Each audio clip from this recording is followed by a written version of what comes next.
all the countries that were all together at a family dinner. Allow people to share with you as much as they choose to. Oh, yeah, that's fun. So this came out today? Good evening, everyone, and welcome to the September 24th, 2014 meeting of the NIC Board of Trustees. As we start this regular part of the meeting, would you rise and join the board in the Pledge of Allegiance?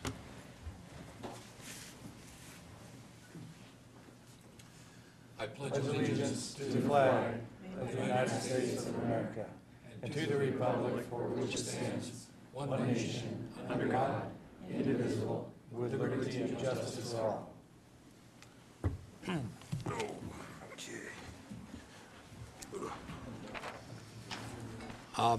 We have a quorum. All of the trustees are in attendance this evening. Has everyone had a chance to review the minutes? And if so, are there any suggested corrections, additions, or deletions? Hearing none, the minutes will be accepted as presented. No one has signed up for public comment, and we move straight on to our celebrating success. We have tonight the Wood Products Manufacturing Center, Mike Weller and Marie Price.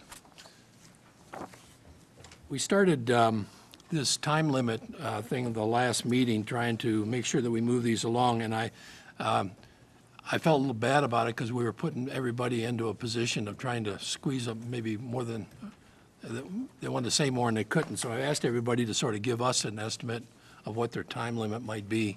So I appreciate you doing that, and there won't be any hook or anything if you slip over that 15 minutes. So thank you Very much, sir.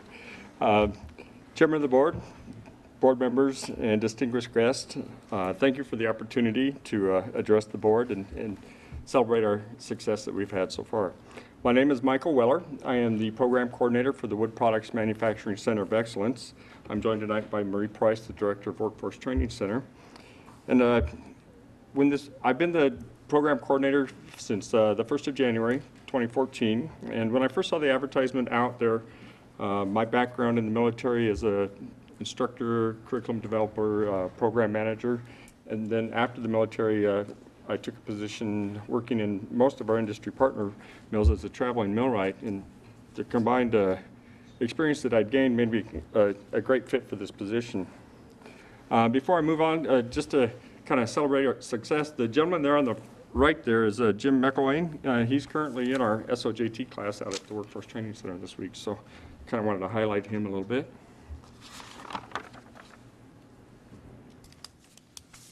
I'd like to introduce our industry partners. Without them, this wouldn't be possible. So Idaho Forest Group, Potlatch, Stimson Lumber Company, in conjunction with the Idaho Department of Labor. These three industry partners combined 11 mills in northern Idaho. They employ over 1,406 jobs with an annual revenue of over $607 million. And those were dated material, so as things are going better, the numbers keep going up. Good evening. I'm here to give you a little bit of background on the Wood Product Manufacturing Center for Excellence. Back in 2012, North Idaho College Workforce Training Center began meeting with Idaho Department of Labor and these representatives from these three mills to discuss what their workforce challenges were, what their needs were, and to look at potential solutions. And we met for a year. We identified some of those needs. We looked at what are some of the options and what are some of the resources that we have and what we're missing. And of course, one of the things we were missing was funding. So when the Workforce Development Training Fund Sector Strategy Pilot Grant was announced, that was a perfect opportunity for us to come together and to look at using resources to develop long-term solutions for their workforce challenges. So the industry needs that were identified was number one, the aging workforce. Through the recession, as you know, many mills closed. It wasn't an industry that youth were getting into, and so those that were retained in the mills were aging. And actually, as an example, licensed log scalers, 82% are over the age of 50. Last year in a survey that was done by the Idaho Board of Scaling Practices. only 18% under age 50. That was a definite issue. It's a very important job in that industry. The loss of knowledge and experience, and without a succession plan, that was identified as how do we get more youth entrusted into these high wage and living wage jobs. Mills were becoming automated, so the skill sets were much different than what were required in the past. And so how do we develop the training for the automation that is being used in the mills? There weren't a lot of training opportunities despite the projection of 24% increase in jobs in things like industrial control technicians, and that there was a lack of industry standards and skill certification.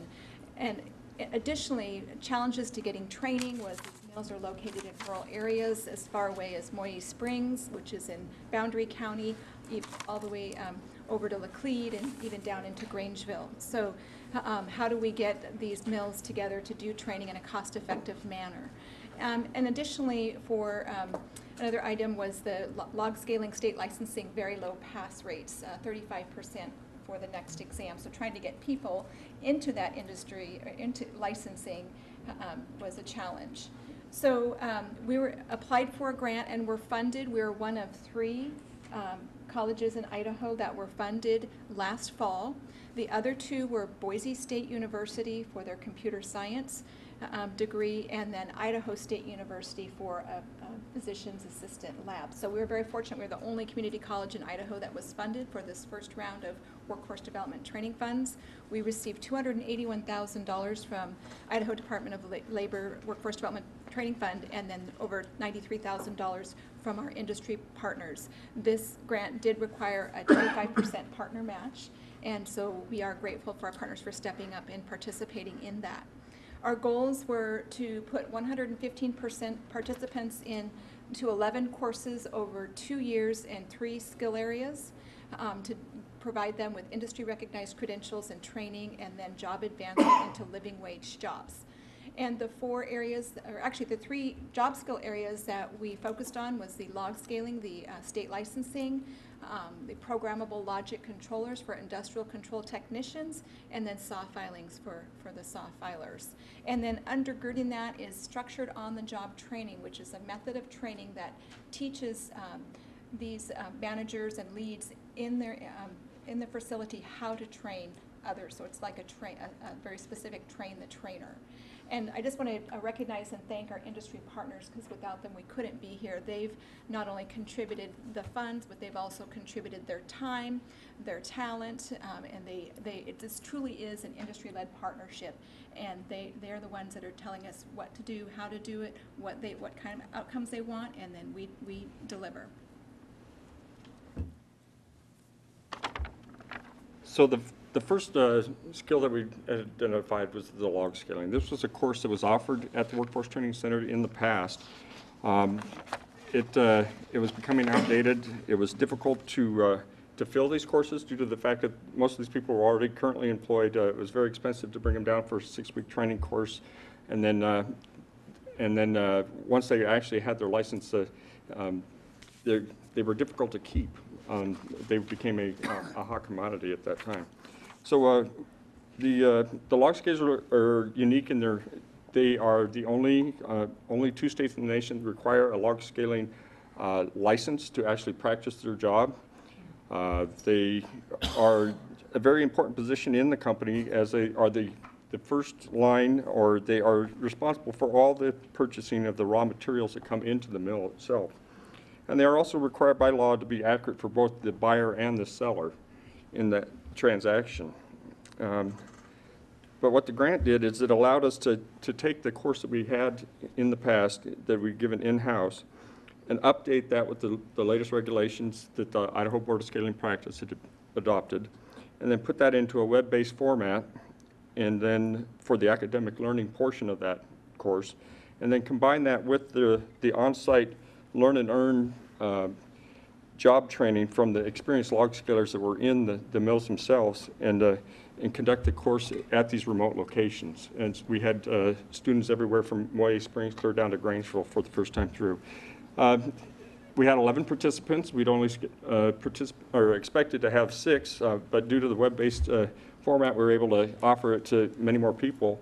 The first attempt was, we only had a 45% pass rate. The written exam, they did pass 100%, but in comparison to the 11 that took the test without taking our course, they only passed at a 29% pass rate. So we did have some learning experiences which we've adopted and will put into the next course this spring. And we did get a 100% pass rate on our second attempt. It is a high-wage job. These guys started out earning $14 an hour, and after they were licensed, they bumped their pay up to $4 an hour into the $18 an hour range. And Dan here on the right, Dan's been a log scaler for 40 years. And in that time period, he's puts him in his early 60s, and he knows he's ready to retire here real quick. But which made me a little nervous as a program manager. He's only trained one other person in 40 years. But Marie and I went down to St. Mary's there, that's the Stimson log yard, and we watched them interact. And the passing of knowledge and the interaction that he had with these people, it was kind of a magical thing where he was able to pass this on and correct them, and they were joking back and forth. And you can see the type of people that took this course. They're young, male and female, and it's not an easy position. It's outside all the time. So that's one of our successes there. Now all these people are licensed log scalers, and they are earning extra income with a huge effect on their lifestyles. Industrial controls technicians. So our first class for log scaling was in the spring. So right after that took place, started working on the industrial controls technician. It's a high wage, high demand position, not only in the sawmill industry, but any automation that's out there. Entry level for the sawmills is around $18.86 an hour. Experienced technicians are making $30 plus an hour. It's still a work in progress. We are going to offer 4 modules of training, 80 hours each module. And we do have our first PLC 1 class beginning September 29th, next Monday. We do have 8 people enrolled in that. And we have an instructor hired. We were lucky to find somebody that was willing to, he's working full-time at that time, but he was willing to take on and pass on his knowledge to the next generation. Saw filing is our third skill area that we're working on. I'm currently, we will have a DACM event, developing a curriculum event. From that, we're going to take the daily skills that we learned that they're doing on a daily basis and develop a learn and earn apprenticeship style model. So it's kind of the bad time of year for saw filers to get together. I got to schedule around hunting season. So we'll shortly after hunting season's over, we'll get that one up and going. We are working very closely with the Intermountain Saw Filing Association. They're very excited about this, and as well as the other industry representatives that are selling to the mills themselves. Dan there, he is the vice president of the Intermountain Saw Filing Association. He's been working with Idaho Forest Group as a saw filer for over 40 years. So his picture, he's got a little more gray hair now than he did in that picture. And then structured on-the-job training. This is kind of the key to an effective program of being able to use web-based education, allowing them to be teamed up with subject matter experts at the actual mill. So what we do is we have offered 2 courses. One's currently in session, where we bring in their subject matter experts, those that are going to be training the new people in these key positions, and we train them in a get the good terms, but it's a consistent, effective and efficient on-the-job training. It's not how most of these guys had learned in the past. It's not, this is how I learned it, you're going to do it. I need to be able to know as a program manager that they're getting the same training in Moyer Springs as they are in Grangeville or Choco or Priest River. So right now we currently started a class on Monday. We have 8 PLC subject matter experts in that class. It's an amazing class. These guys are, most of them are self-taught. They had no education other than training and self-learning along the way, but they're just amazingly smart. And they're all over it. They're already going in and planning for this first PLC course and how they can take those students as they're working on the job and take it to the next level, even without it being in our curriculum itself. So our successes, so this kind of wraps up what we've done right now. So we've got 11 new licensed scalers, the 11 trained supervisors. Currently, it'll be 19 by the end of this week. We've hired a PLC instructor. These are all kind of, but the big successes that we have here are the successes of the people that we've actually trained. Our log scalers have transferable skills now. They get to own that license. So no matter what the position is at the mill, if we have a downturn in the economy, they can take that position otherwise. Same with the PLC people or even the subject matter experts that had that extra training. So it's benefiting not only the person, it's benefiting the company and northern Idaho as a whole. I'd like to thank you all for letting us celebrate our success with you and get that funny stuff. And ask if there are any questions at this time. Todd? If I understood you correctly, then every one of the log scalers is doing that job right now. So were they all prior employees of these various partners of ours in another capacity at the mill sites doing something, and you've extended their training and their credentialing by them becoming a log scaler, which then they move into those positions? That is correct. So they were incumbent workers. They were in production line positions, and I like to term them, they were must-fill, backfill positions. So without them working on that line, that position still had to be filled. So not only did it allow them to advance and get better pay, it also opened up essentially 11 other positions for people who didn't have jobs. So these guys were short of log scalers at the time, so you were filling an immediate need. Yes, and there still is a shortage out there, so.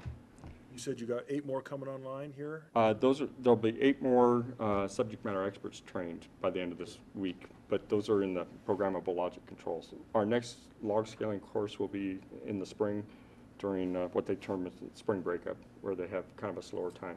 Do you have any idea what sort of enrollment you'll have, or what you project? I'm expecting to get at least another 11, if not 12. And those will come out of those partners also were there already in place? Yes. The partners do have the option to hire outside people and sponsor them through. I do have 2 people from Potlatch Corporation that are temporary employees at the moment that are going to be going through the PLC course. Ron? 34, between $35,000 and $62,000 a year, that's a pretty good wage for somebody to come in and learn this in that short period of time. My first question is there college credits associated with this, or is this just workforce training associated with this? These are zero credit courses.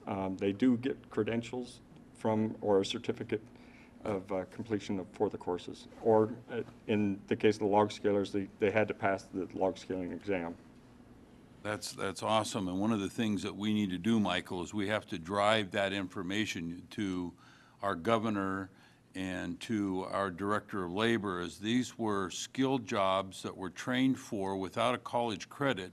They have to start counting those towards that Project 60, because right now they wanted to be college credits, 1 year completion of a certification.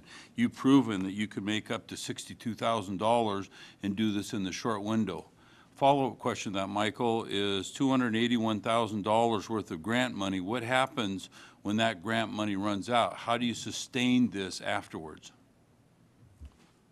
That's what we're working on now, and basically we are looking at ways that we can grow the center to actually package the curriculum and sell it to other colleges, and then possibly turn that industrial control program into a college credit program that would sustain it, and then look for other grants to sustain it. Excellent. Hey, job well done, Michael. Joe, you had a comment?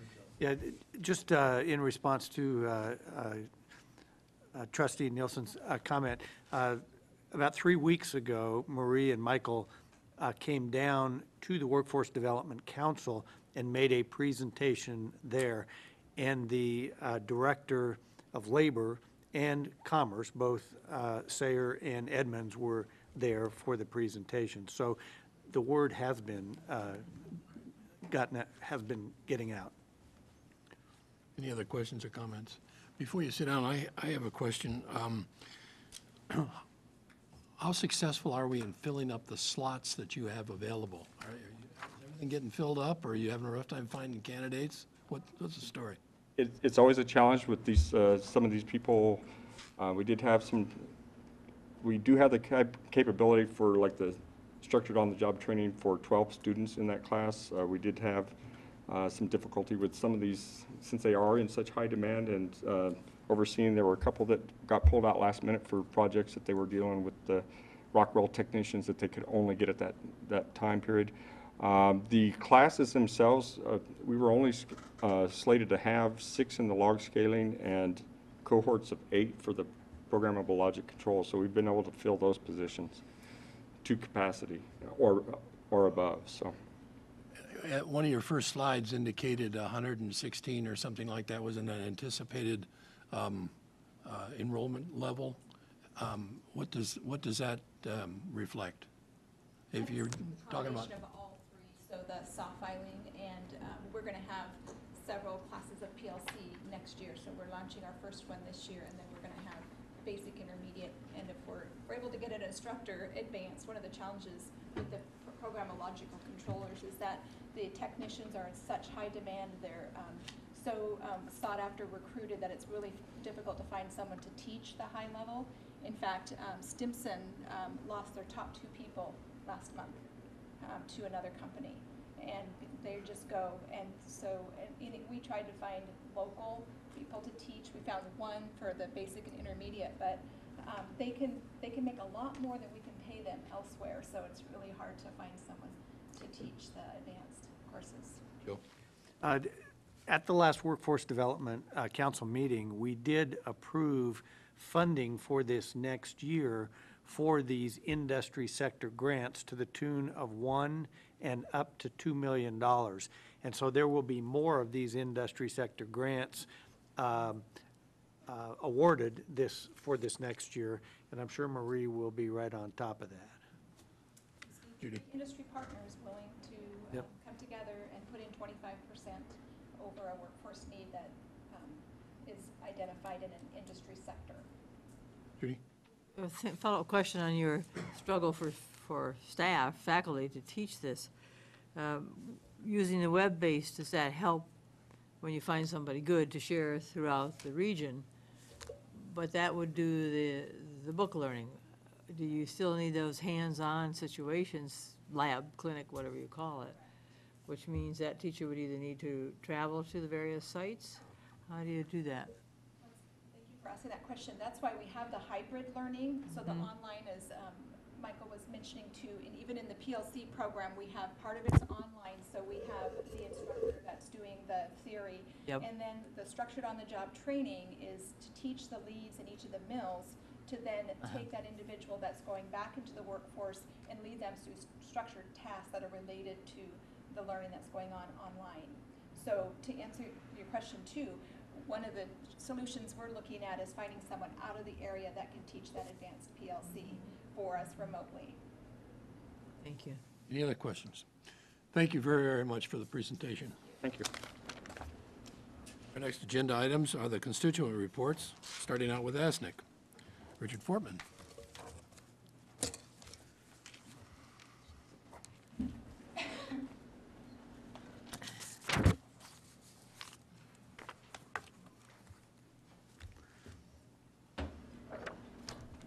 Thank you. Chairman Howard, President Dunlap, Board of Trustees, and guests. I hope you all have had a wonderful time since our last meeting. We are a month into our school year, and things have been busy to say the least. ASNIC's first major goal was rounding out our board. We weren't quite a complete board at the beginning of the year, but I'm happy to say that we are now. Some of our board members are actually here right now, if you guys want to go ahead and stand up. We went ahead and appointed Ty Holgate, which he is not here, Elsa Goodson, Ian Brookwell, Cheyenne Salazar, and Jeremiah Brands, which he is actually not here as well. So thanks, guys. Congratulations to Casey Hornbeck. Casey. He was elected Senate Pro Temp, so it was good for him. There was like no muscling around, I promise. Yeah. I know that they will do an amazing job, and I'm happy to have them on our team. Having completed the appointments, we were able to gather all of our committees and are finalizing our assignments as we speak. Now that we have a full board, we focused in on the needs of the students. Keeping the needs in mind, we developed a targeted group of projects encompassing the mission, vision, and values of the college and Navasnik. Some of these projects include increased student participation for outreach centers, a tool to organize club systems that has widespread applications throughout the college, and also a community-based project that will provide opportunity and will provide opportunities for volunteering for the students. ASNIC is happy to report that the momentum from last year has continued to increase into this year for student involvements with clubs, rec sports, and dorm life. We also want to recognize the wonderful efforts of Jess Bennett on the food pantry and outdoor pursuits. They crushed their record for rental sales throughout the summer, so that's awesome for them. The work on the rec center is continuing and making great strides and is on track towards our goal of a presentation in January. In addition to that, ASNIC Student Events has a program tomorrow called Sex Signals at 7 a.m. in the Lake Coeur d'Alene room. It is an improv show about dating and everything that comes with dating, so that should be exciting for the students. From my understanding, it also fulfills Title IX requirements, which I think you guys just got done doing, so congratulations to you guys. That is the end of my report, and if you guys have any questions, I'd be happy to answer them. Any questions? Richard, thank you very much for the report. Appreciate it. Thank you. Our next report is Staff Assembly. Carol Jones.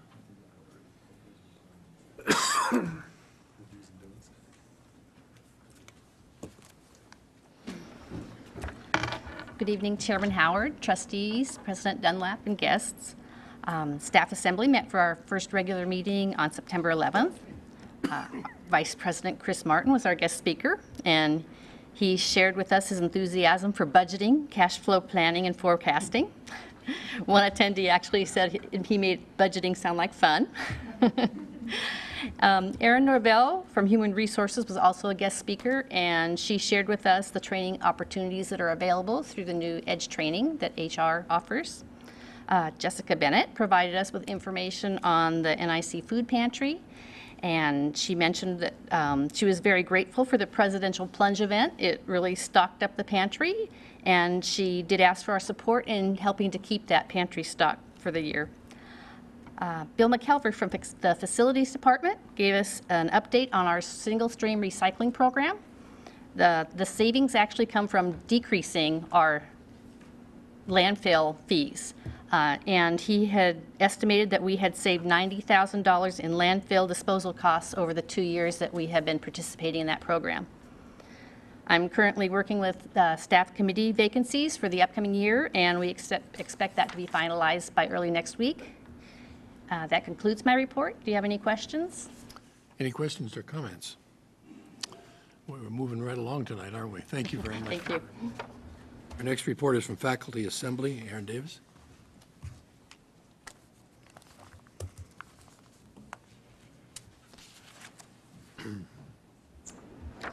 Good evening, Chairman Howard, trustees, and President Dunlap. Faculty Assembly had our first meeting of the school year on the 11th of September. At this meeting, one of our big orders of business was to hold a special Senate election to fill the vacant Senate seat left by the irreplaceable Dan Ehrlecher. Both of our Senate alternates, Jonathan Fry and John Klassen, were on the ballot. Jonathan Fry was elected as our new senator. John Klassen will remain as our Senate alternate. Nominations were then opened up for a new Senate alternate, and Jessica Ratsky was nominated and elected by acclamation to that position. The really great thing about this is Jessica is a brand new full-time photography instructor. This was her first faculty assembly meeting, and a colleague nominated her to be a Senate alternate, and she said yes, and she jumped right into college leadership, and so we really appreciate that. She did not see that coming, I'm sure, but she is raring to go. We also had Alex Harris come and field some follow-up questions. We had him come last May at our last faculty assembly meeting of the year about security issues, the new gun legislation, and we had agreed at that time we would invite him back for a refresher, so it was a briefer Q&A session. We appreciate Alex coming. I accidentally told Alex to come at 1:20 instead of 12:20, and so he was very nice to answer his phone and run over. I did the same thing to poor Bill McElver. He was supposed to come to our meeting also and talk about single-stream recycling, so we're having him back in October. I'm just gonna, jot all that down to my first official meeting jitters. So English majors aren't good with numbers, like the difference between 1 and 2. So anyway, the other thing that is going on is I met with the executive committee last week to go over faculty committee assignments. We'll have that finalized by October 1st. And I have to say, as I've been going through this process, I have been really struck by the number of faculty who do far more than the minimum required committee service. Many serve on multiple committees, whether it's on faculty evaluation teams, serving as lead faculty advisors, or serving on division level committees. Others are involved in remediation reform, our GEM council, or mentoring adjunct faculty. So it was really clear to me as I'm looking at this big spreadsheet that we have an active, engaged faculty, and just underscored the reason why I'm so happy to be able to represent them to you every fourth Wednesday or whatever it is, right? So that's all I have for this evening. Are there any questions? Any questions or comments? Todd? Yeah, I have one. I actually stopped by that meeting in May because I was curious to hear Alex's presentation. Just getting up to speed, as a trustee here on campus. And I was asked to not attend and was asked to leave that meeting, which caught my attention. I was told after I'd been there for a bit, just kind of casually sitting in the back, that it was a closed meeting. So I've inquired of at least one other person with some other experience at other institutions if that was common. And they said, maybe not. So I'm kind of curious what our policy is for trustees and what's a closed meeting to us and what's not here on campus and what we're allowed to come to. I was interested to hear what our security officer had to say and what we were presenting to our faculty. So I didn't know I had to have a specific invite to go hear that presentation. So I'd like to know what our policy is and what we do with that. I was a little embarrassed to be asked to leave the room, to be quite honest. But I didn't like that. Well, we may be putting Aaron on the spot right now to give you an answer to that. Well, no, but I'd like to investigate or make a motion, or let's find out what our policy is, or let's find out what meetings are closed or what aren't closed, and what it's appropriate that trustees can attend to, as long as we're not 3 or more where we have a quorum. And maybe one of the vice presidents, Mark, do you have a response to that? Thank you, Mr. Chairman, and Trustee Banducci and members of the assembled quorum. Idaho open meeting law pertains to those in publicly elected positions. So a campus group such as a college senate, faculty senate, ASNIC, any one of the various clubs or any of the other organizations on campus, where those groups are not publicly elected in terms of the general population, they can set their own policies, guidelines, and rules and are not subject to the Idaho open meeting law. And I'm seeing a small nod of the head from Attorney Lyons. All right, we have agreement. That's entirely true. And let me add to that. I experienced a couple of situations where I wanted to address the faculty assembly, and they indicated to me that they did it by invitation, and then I awaited an invitation and got one at a time that was appropriate for them, and would work into whatever. So I don't think that you're necessarily excluded completely, but I think there's a protocol maybe of asking to attend and getting the permission to attend. Do you have another comment? Well, yeah, comment and a follow-up question.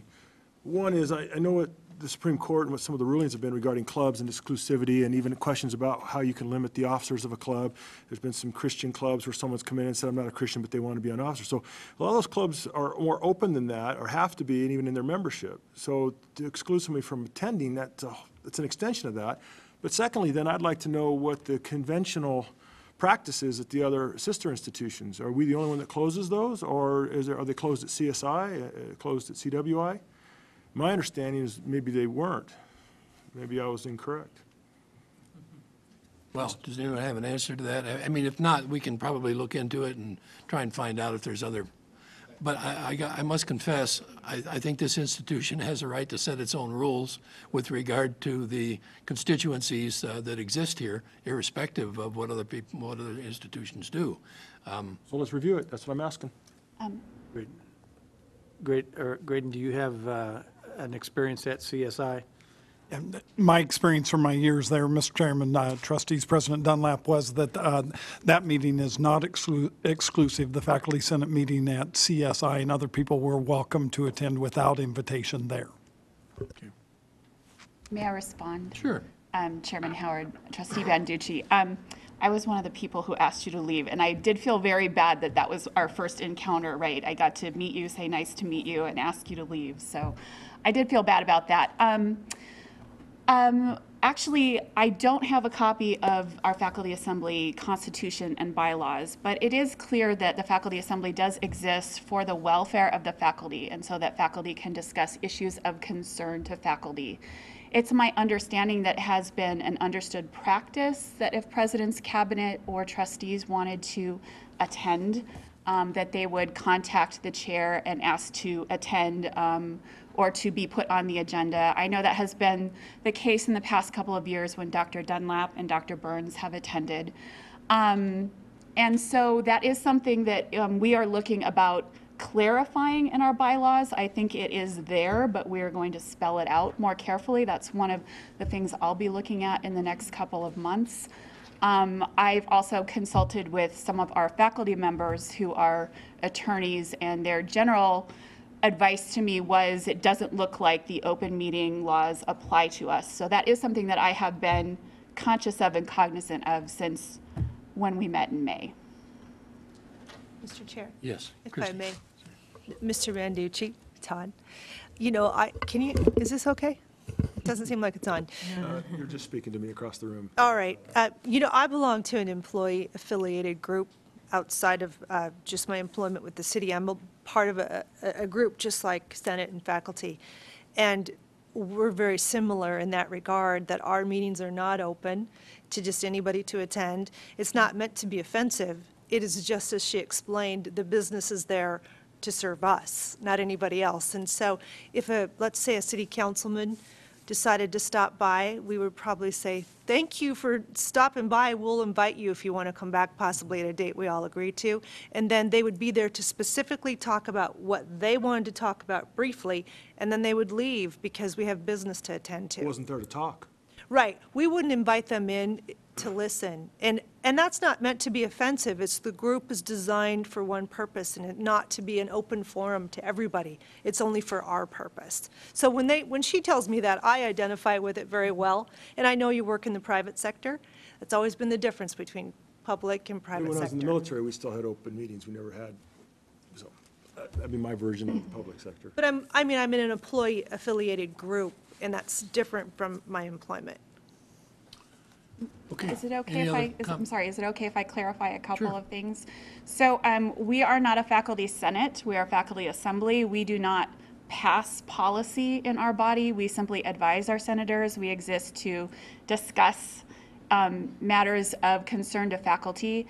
And so if somebody of authority is to attend our meetings, even to just sit in, there is a chance, no matter the relationship we have with that particular person, that the discussion might be suppressed. And so I think that was the concern of faculty members who approached me and pointed out that we had a trustee sitting in the back of the room and he's not on the agenda. Is there an issue coming up that we don't know about? So I'm sure Michelle was advising you, so it's okay.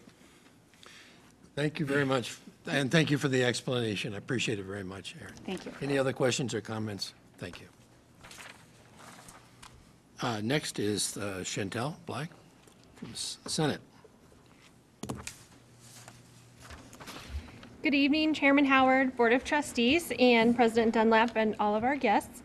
At the last Senate meeting, we had a pretty short agenda. We did go over 3 committees and pass them for a first reading. That's the Cardinal Connections Committee, the HR Advisory Committee. Can I ask her to stop? What did we decide on that? Is that something we're looking into, or that just went by and we're done and we just came to a conclusion?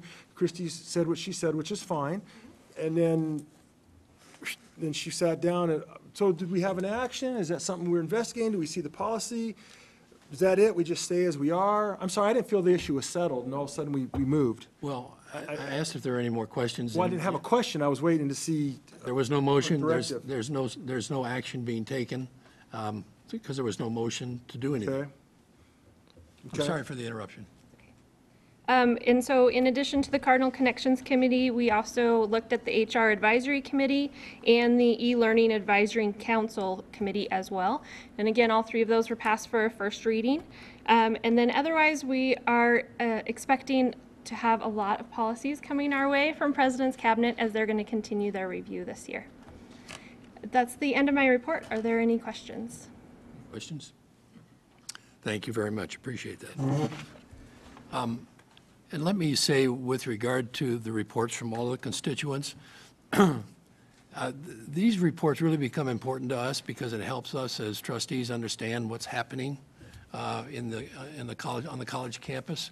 And so we do very much appreciate the summary that you're able to put together and help us understand what the various constituencies are doing. So I want to thank you all. Next constituency is the president. Mr. Chair, trustees, and colleagues, I'll try and keep mine short as well. Much of this report relates to questions or information that trustees have asked for. First, I'm going to ask Graydon to very briefly cover enrollment. Thank you, President Dunlap, Chairman Howard, members of the board, and other guests. Real quickly want to give you an enrollment report. Please note that our budget this year was projected on a 10% decrease in enrollment. So the really good news is that we finished less than that decrease. So our numbers are better than what we projected. Also, please note that the official date for reporting enrollment is October 15th. It used to be the 10th day of classes. That changed 2 years ago till October 15th. So at the October board meeting, I'll be giving you a comprehensive report on enrollment for this academic year.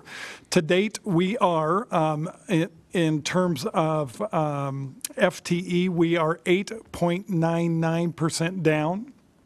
In terms of headcount, we are 5.49% down.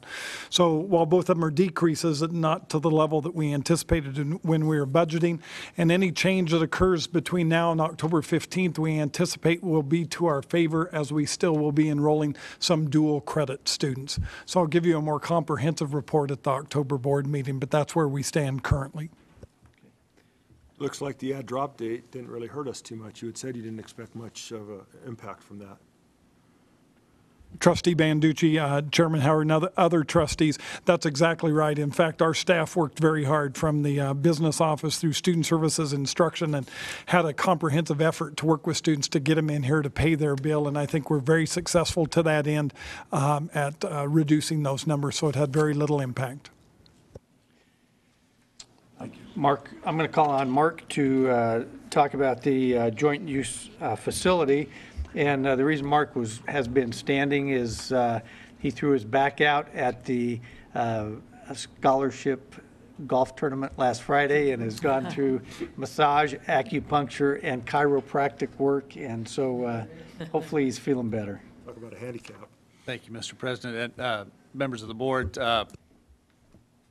the work on the joint use building, you can see some of the mock-ups around the room that we've had just in general concept. The work has gone forward. We had a very successful small meeting. You would almost call it an encounter with the Permanent Building Fund Advisory Council when they were on their quote-unquote North Idaho tour that was to Lewiston and Moscow. We tried to gently remind them that that's really central Idaho, that they need to journey north. Members of that council include 2 members of the legislature, 1 senator, 1 representative, and then several community members. They have been very receptive to this idea. As you all know and are aware, this is a project that has been several years, that has been refined and revised several times. The formal presentation to the Permanent Building Fund Advisory Council will be made on October 7th. That will be President Dunlap in conjunction with President Staben and President Fernandez from Lewis Clark and the University of Idaho. We have had good feedback from some potential community partners in terms of supporting the project. Kootenai Health has been very receptive in terms of supporting the project in concept. They are anxious to help us at this point with in-kind equipment and donations of personnel and expertise.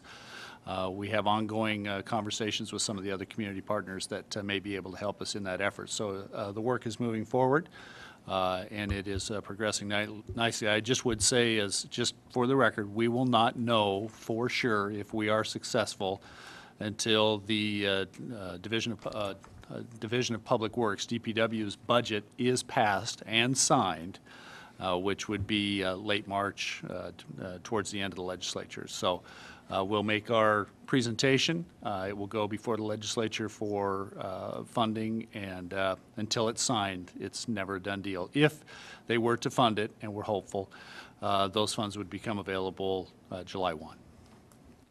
Mr. Chair? Yes. If I may.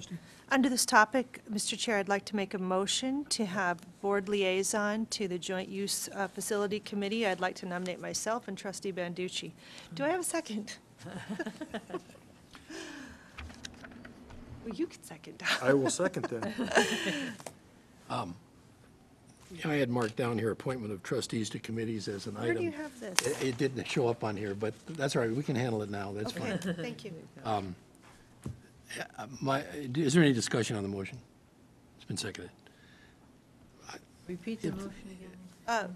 Just liaison to the Joint Use Facility Committee would be myself and Todd, much like you and Ron were CTE liaisons. It's the same idea, that one of us would be at the meetings in order to provide feedback and represent the Board of Trustees. If there's no discussion on that, I'd like to at least initiate some. The idea of having trustees on at least two committees that we've identified now, the CTE committee and the Joint Use Facility, I think that's fine if that's what the trustees want to do. But I think we all may have interest in these committees at one time or another, and I would like to almost see some kind of a opportunity for all trustees to get involved in these programs. Fact is, I'm feeling a little bit left out, actually. Well, you've been on several, and you've been board chair for 2 years. But no, I guess my point is that if we appoint two trustees to a committee, if we also at the same time maybe appoint a backup, so that if both can't make it, there can be some telephone calls and the backup can go. That would afford other people an opportunity to sit in on these committees as they see the opportunity arise. It would assign trustees to specific committees so that they can listen. But obviously, when you say represent the board, they can't represent just simply by listening. So I guess my suggestion would be that if you're going to have committees, or trustees assigned to committees, that we do it in a way that we can give as much exposure to all trustees as possible. So maybe by appointing also alternates. I'm agreeable to that. One comment, if I may. We are listening, but Mr. Chair, I would suggest that when you and I were the liaisons for the Athletic Event Center, that we were actively engaged. We asked questions and contributed where we could. So I would like to say it's a little more than just a passive presence. I see no problem with having a backup, but I know you and I were pretty successful at making most of the meetings, so hopefully we won't have too much disruption there. Yeah, I'm not suggesting that trustees can't ask questions and engage in the conversation. They just can't represent the interests of the board, that's all. Right. So we have a motion and a second. We've had discussion. Do you want to amend your motion to have an alternate? I will do that. I would amend my motion to include an alternate. If trustees are unable to make the meetings, we can seek out one of our alternates. How about letting the chair appoint alternates? Well, we don't know who they might be right now. You mean you would coordinate if one of us Yeah. couldn't make it, we just call Well, you? that'd be if both of us couldn't make it, essentially. Yeah. Yeah, I think that's fine. I just want to find some way that we get people to these meetings if the, So if Yeah. you and I can't make it, we let Ken know that, and he solicits either himself, I think that's Judy, great. or Ron. find somebody else, yeah. Yeah, it's great. Was that in your second? You second? I second it. yes, Okay. sir. And one other All in question- favor? Yes, did you have a one other question? was, for how long do these appointments go on then? Till the facility's built and done. Unless you recuse yourself for whatever reason. Don't want to do it, don't get elected, get tired, Change. get hit by a bus. I don't know. Yeah, That's you one of wanted the reasons I voted and is to stay with CTE, because we're going to get that built and done. This joint use facility might take a couple years longer. This is great. Any more discussion? Okay, all in favor of the, now the motion is to appoint Christie and Todd as the liaisons to the Joint Use Facility Committee. And we already have had a motion prior to appoint Judy and Ron as liaisons to the CTE Committee. And with regard to both those committees, the chair would be authorized to appoint alternates in the event any of those members can't attend. If, all in favor of that motion? Aye, Aye. Any opposed? Okay, thank you. so.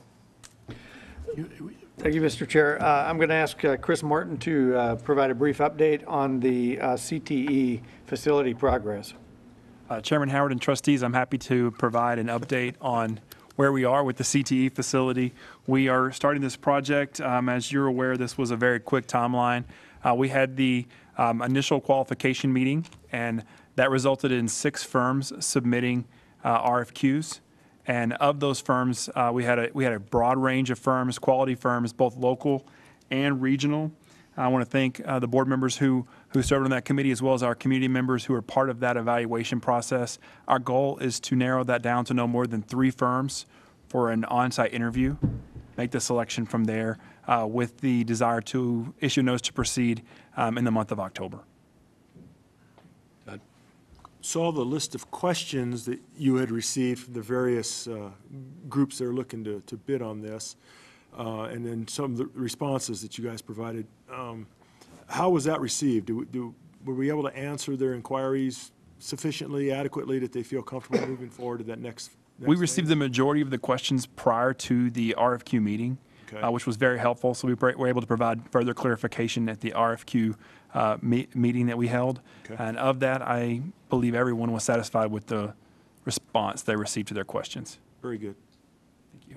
Any other questions or comments? Just a Yes, Todd. comment is Chris, I sat through this, and it was interesting because there was 6 applicants there, and out of the 6, all of them were qualified to do this. So it was pretty nice to where that there wasn't a couple of people that seeded in that were building homes that thought, gosh, this looks like a good project, so we'll go build a CTE campus. So it was very encouraging to see the quality of the people that had applied, and we have a really good choice to choose from, and a lot of them are from the local area, so it's going to be, I think, an easy process to get it down to that. Yeah, Judy? Just a comment, and Chris, thank you for handing me the material tonight. I know you're on a tight timeline, so I'll try and get back to you as soon as I can, re-entering here. Anything further? Okay. We recently had the Department of Labor Aerospace Monitoring team on campus to review our administration of the aerospace grant. And in that visit, or the outcome of that visit, was that there were 8 commendables that the program had earned, and there were 3 areas where we needed to improve. And those 3 areas where we needed to improve included a procedure in place for grant management, a policy for procurement, and then thirdly, they indicated we were not spending the money fast enough. And so we will be granted a 6-month extension because the grant was started so late. In other words, the award was so late. And so the visit was very good. It was a good learning experience for our folks, and I think we did very well. Also, several of the trustees had asked about an enrollment report and an update on appointing a member to the KTEC Board of Trustees. And we asked Jerry Keene as well as Tim Fortune to come and make a presentation to the board. Neither was able to attend, but Jerry Keene did provide a written response to those questions, and so I'd like to review that with you. Jerry indicated that thank you very much for your past, present, and future support of KTEC. We have been very fortunate to have such a good working relationship with our local higher education institution. Our program would not be successful without the technical assistance, open communication, and flexibility provided by the staff and Board of Trustees of North Idaho College. As you know, the KTEC Governing Board took action during the August meeting to change our bylaws to add a representative of North Idaho College to our board as a full voting member. The 3 district superintendents and 2 business representatives on the current KTEC board voted unanimously to make the change. It is required by the statute that the Board of Trustees of the 3 school districts take action to change the bylaws. 2 of the school districts have already authorized the change, and the 3rd district will address the matter during its October board meeting scheduled for October 13th. We look forward to the formalization of this proposed change. And then with regard to the enrollment, KTEC continues to look for ways to train students so they are prepared to go into the world of work or continue their education. We design our curriculum to prepare students to make a smooth transition to the advanced educational opportunities at North Idaho College. Below is a listing of the course enrollments at KTEC for this year, and I'm just going to read through those. Automotive, 40 students, diesel, 35 students, welding, 40 students, manufacturing engineering, 27 students, health occupations, 50 students, computer repair, 30 students, resort academy, 21 students, media tech and communication, 60 students, and construction, 20 students, for a total of 323 students. Each of us should have that. They delivered that to us, if you don't realize it. Some of the work that the foundation has been working on is that this year they will award right at $1 million in scholarships for NIC students in a wide variety of fields that includes both credit and non-credit courses. And in addition, we will have a mini grant process in which the foundation will put in place $55,000 for innovative ideas, and it's open to faculty and students and staff. And that process now works in conjunction with the equipment fund that you approved last year so that we can parlay those grants that are requesting equipment into even more opportunity. A good example is that today we had Martin Klubeck from Notre Dame University on campus to provide I guess a 3-hour seminar on story metrics, which is primarily for institutional researchers and developing metrics and utilizing data and information within the organization. And I would estimate that we probably had at least 60 to 80 people in attendance there. And it was very, very good. That was funded through one of those mini grants.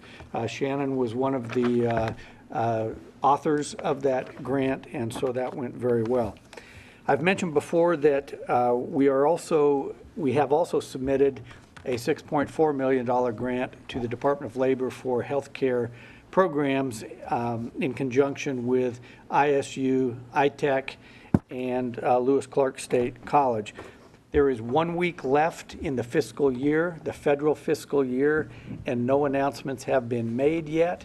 And so everybody is waiting with bated breath to find out where we stand on that. And I think we all have been checking the website about 10 times a day to see if an announcement has been made. So any minute, we're going to find out whether we did well on that or not. Also, the foundation is planning to pursue several major grant opportunities in support of the CTE facility in the coming months that would include opportunities for adding equipment and additional funding to the project. And so we appreciate the efforts of the board for the foundation and the effort that the NIC Foundation provides in supporting our students and our programs. And Mr. Chair, that concludes my report. Joe, just curious if we have any updates on our submission for the $620,000 in the supplemental request for fiscal year 15? Have you heard anything, or what's our anticipated timeline on that? We have not heard anything yet, and Mark, you want to address that? Certainly, Mr. President, Mr. Chairman, members of the board, and Trustee Banducci, JFAC will not take up any supplemental requests until they get through essentially the first 10 days of the session, which would put us towards the latter part of January. So,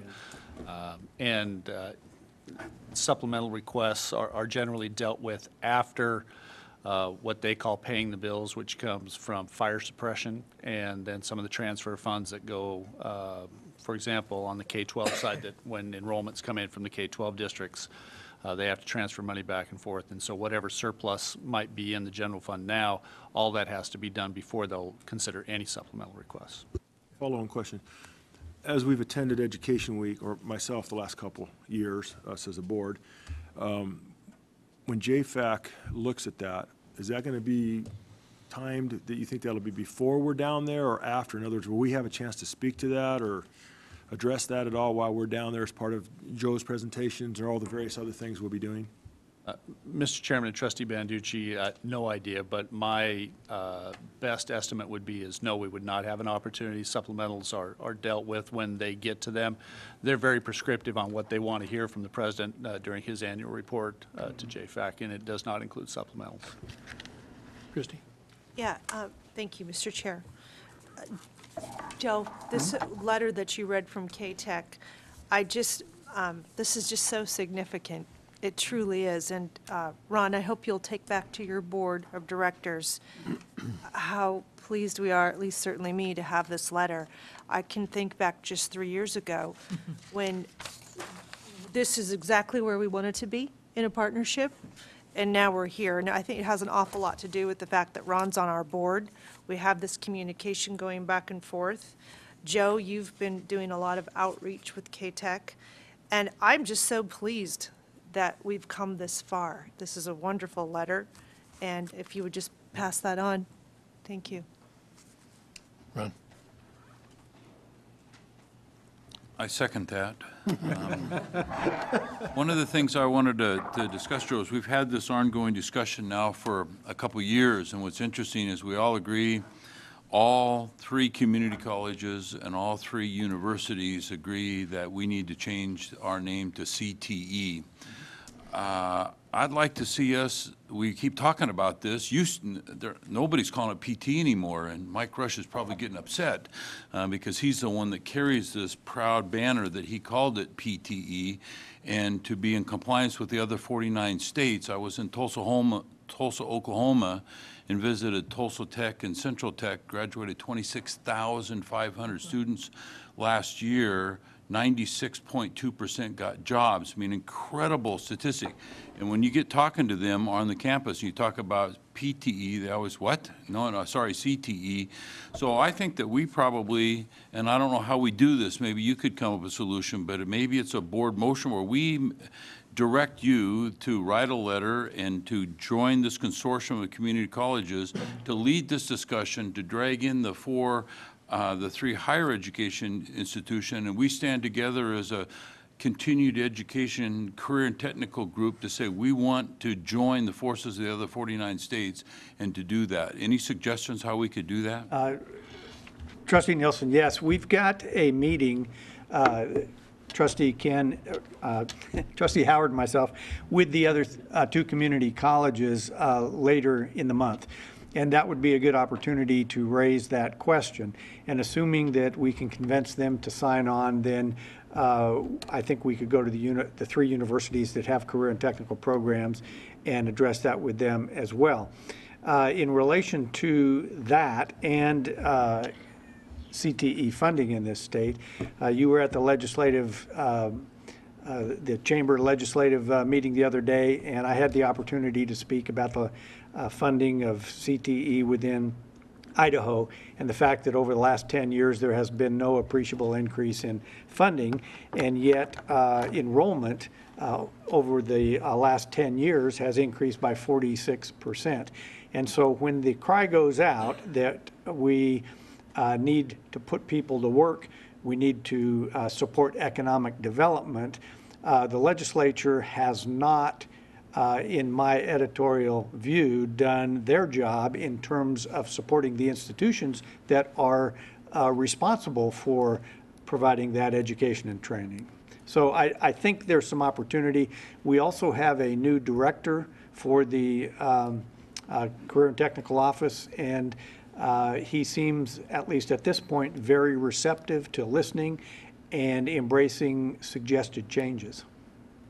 Well, so I guess a follow-up to that, Joe, if we, as a board, made a motion that we would like to lead this effort, would it strengthen your position with the other community colleges to say that your board has endorsed you trying to take it from being a PT that is a PT funding that we continue to be not fully funded at the level that we need to. We continue to have a reduction in academic enrollment, but increase in CTE enrollment, but yet the funding dollars don't change. So maybe if we give it a different, go from being a PTE dog to a CTE horse, and we give it a different color or a different name, that maybe it'll draw some attention, because we continue to wait for them to do something. So if you think having us to give you the power through a motion saying that you are to lead this effort, that maybe this would be a good way to start. I appreciate your perspective. I don't know that it would require a motion. I'm happy to help lead that charge, and I'll have that conversation with the other institutions. Yeah. Let me add to that, because I think we all remember our meeting down in Boise last year where we met with the PTE officials, and we brought this topic up. And my recollection was that they were going to investigate the use of the term CTE as opposed to PTE and get back to us so that we could be in connection with other programs around the country. Obviously, we need to do this in connection, apparently, with other agencies that might be involved. So we probably ought to inquire whether they've actually followed up on that promise or not, too. Sure. And I think a follow-up to that was the person that was in the room that is the highest level ranking official was Mike Rush, who was the one that was involved in the name of PT, and he was pretty much emotionally attached to that name. So we should send a message to him as well. Ready. Anything further in your report? Thank you for those 10 minutes. Well utilized. Our next agenda item is old business, and our first item is tab 1, second reading of the revised employment policies. Laura Hill.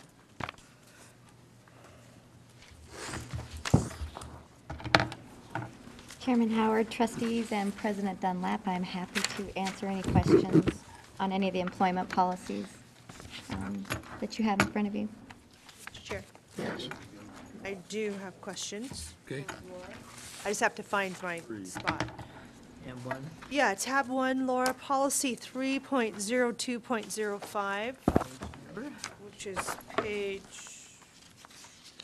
got all the red on it. Employment of related Okay, parties. good. Attachment B, okay. My question in the new language, Laura, all the red,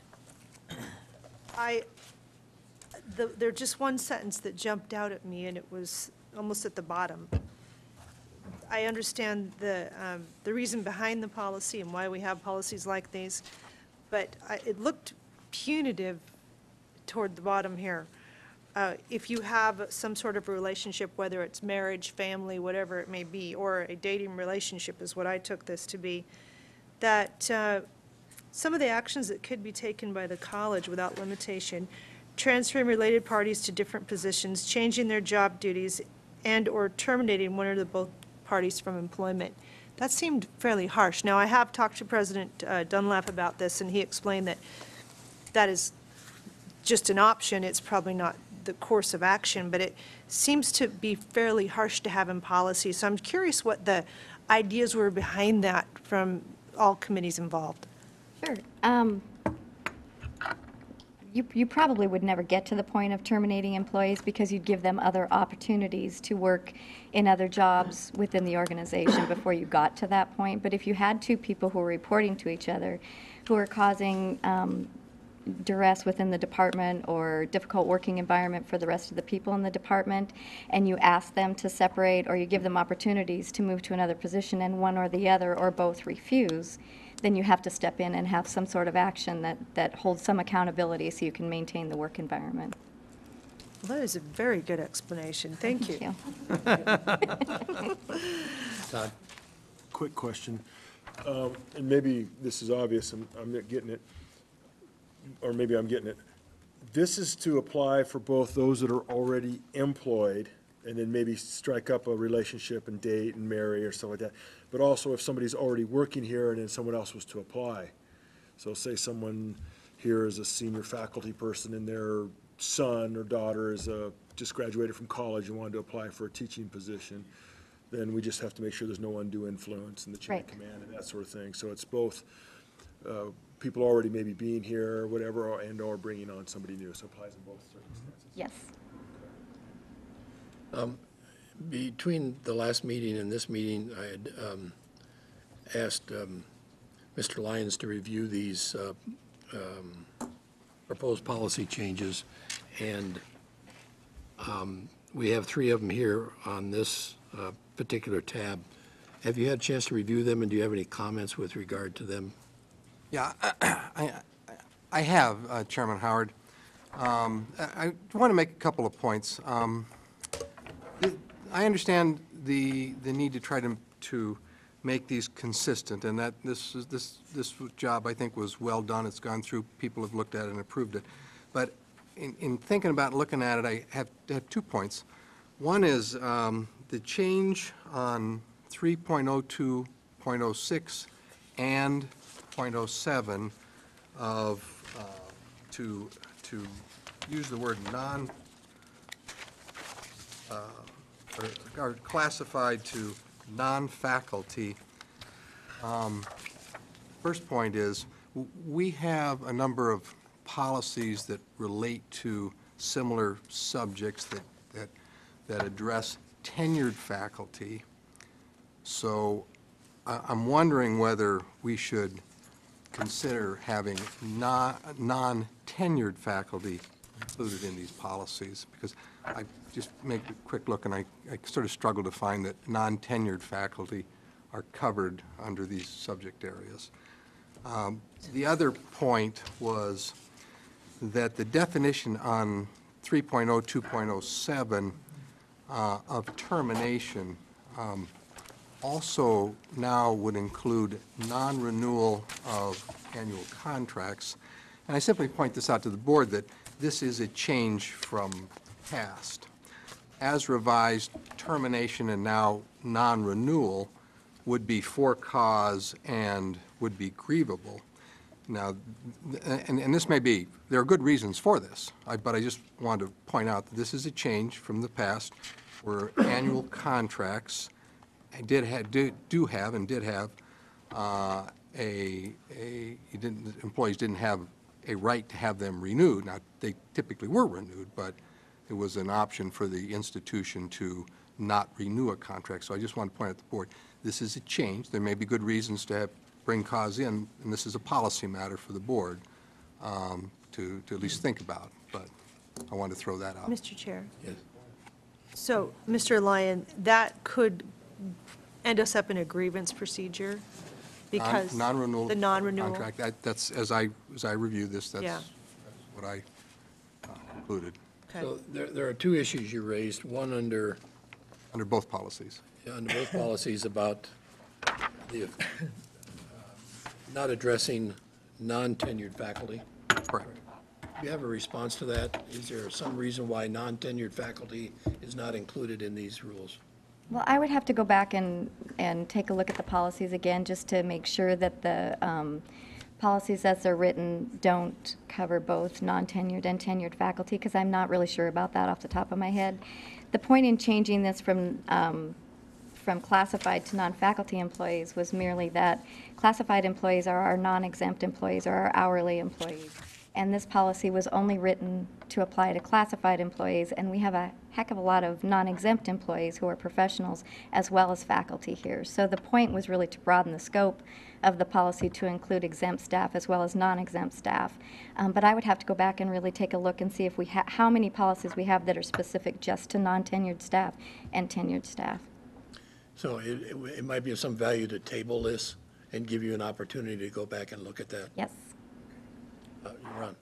Laura, just if you're going back on that, explain to me before is under where you scratched out number 5 on 204 on policy 3.02.07, where you've eliminated grounds for termination or suspension, and it was in there before, could be suspended for physical or mental incapacity for performing assigned duties. So they can no longer do their duties because of they're physically or mentally not capable. Why did we scratch that out? I scratched that out specifically because of the ADA requirements, and in many situations, because of the ADA requirements, you'd have to look at alternative opportunities for staff before you could just terminate them. So that was the reason in striking that. ADA means Americans with Disabilities Act? Yes, thank you. Sorry, the acronym, I'm sorry. That's right. A follow-up to that then, so I understand that if you have somebody that's physically capable today that has an accident, you surely wouldn't terminate them, but you wouldn't have them maybe doing some tasks that required some physical, you would redirect them, but here it just scratches it out, that doesn't address with that at all, so I just didn't know if there was some language in here that addresses that, where if they can no longer do the job, they could be reassigned there's no address to there if that happens.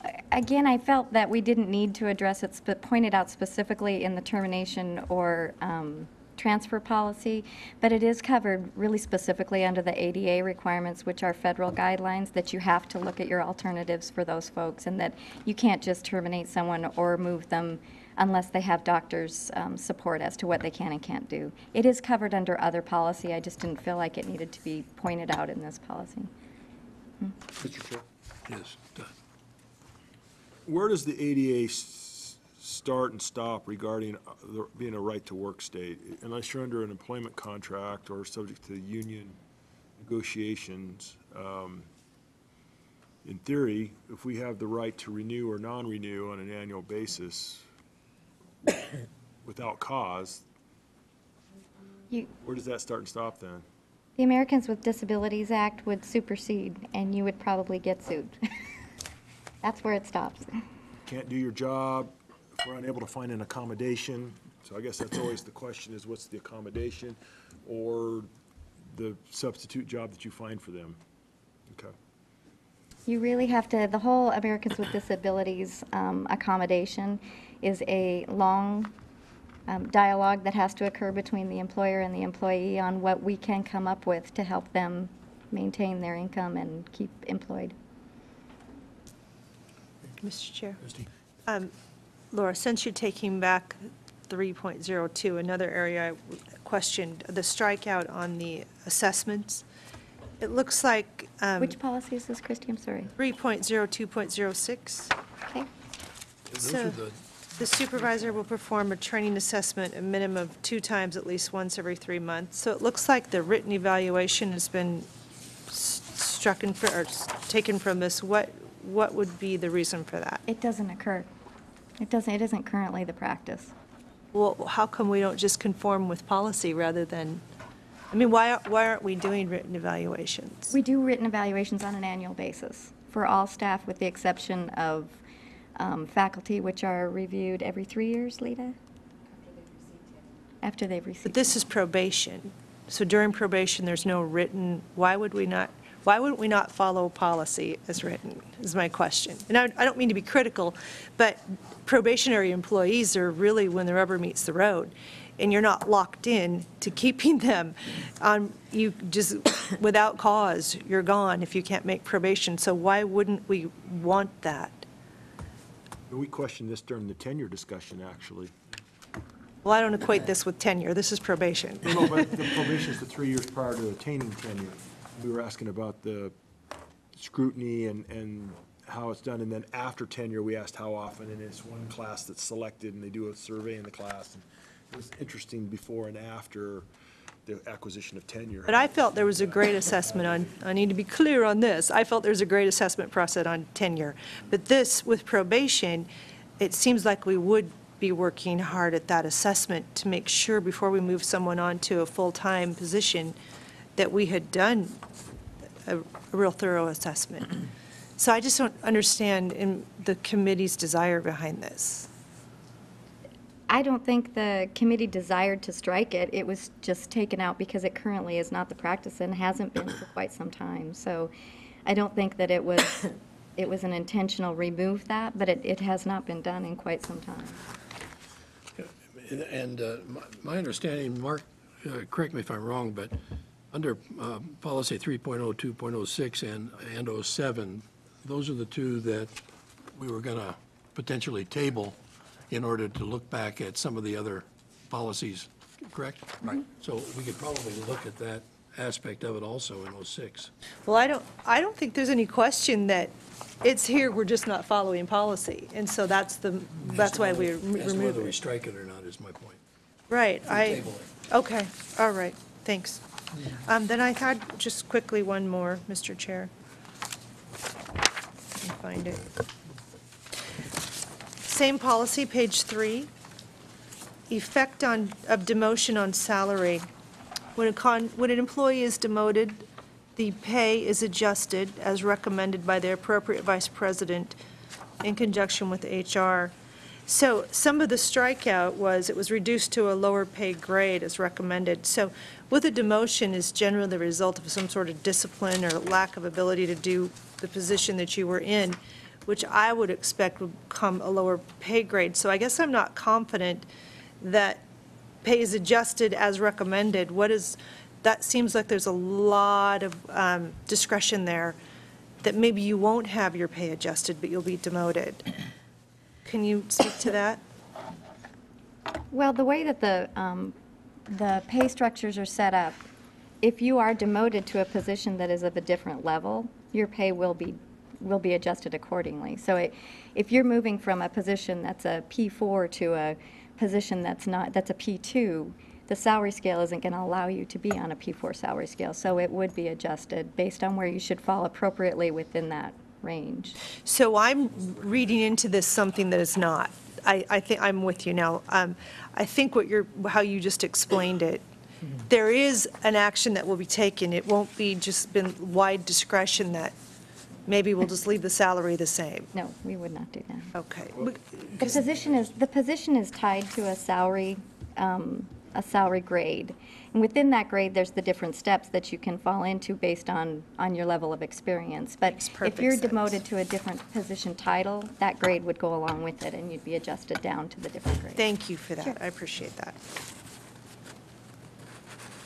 Then it says as recommended.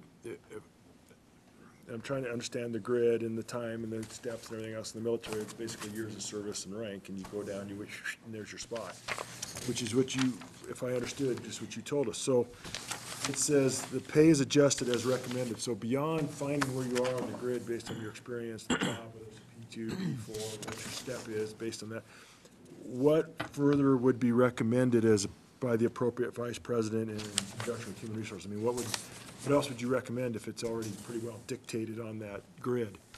It's not always as black and white as what you're explaining. Sometimes there's credit given for different types of positions or employment. So what happens is our HR department reviews it and usually gives an option of 1 or 2 steps. And then the vice president approves which step to place them in. So that's at the recommendation of HR based on the skills they bring to the position, and then the VP would approve it. Any other questions? In order to try and put some order in what we're doing here, we've really been talking generally about 4 policies that have been proposed, and let's take them one at a time. Policy 3.02.02, which is the establishment of new positions. Is there a motion to adopt, to approve that policy? So moved. Is there a second? Second? All right, any discussion on 3.02.02? Okay, all in favor? Aye. Any opposed? Okay, so 3.02.02 is adopted.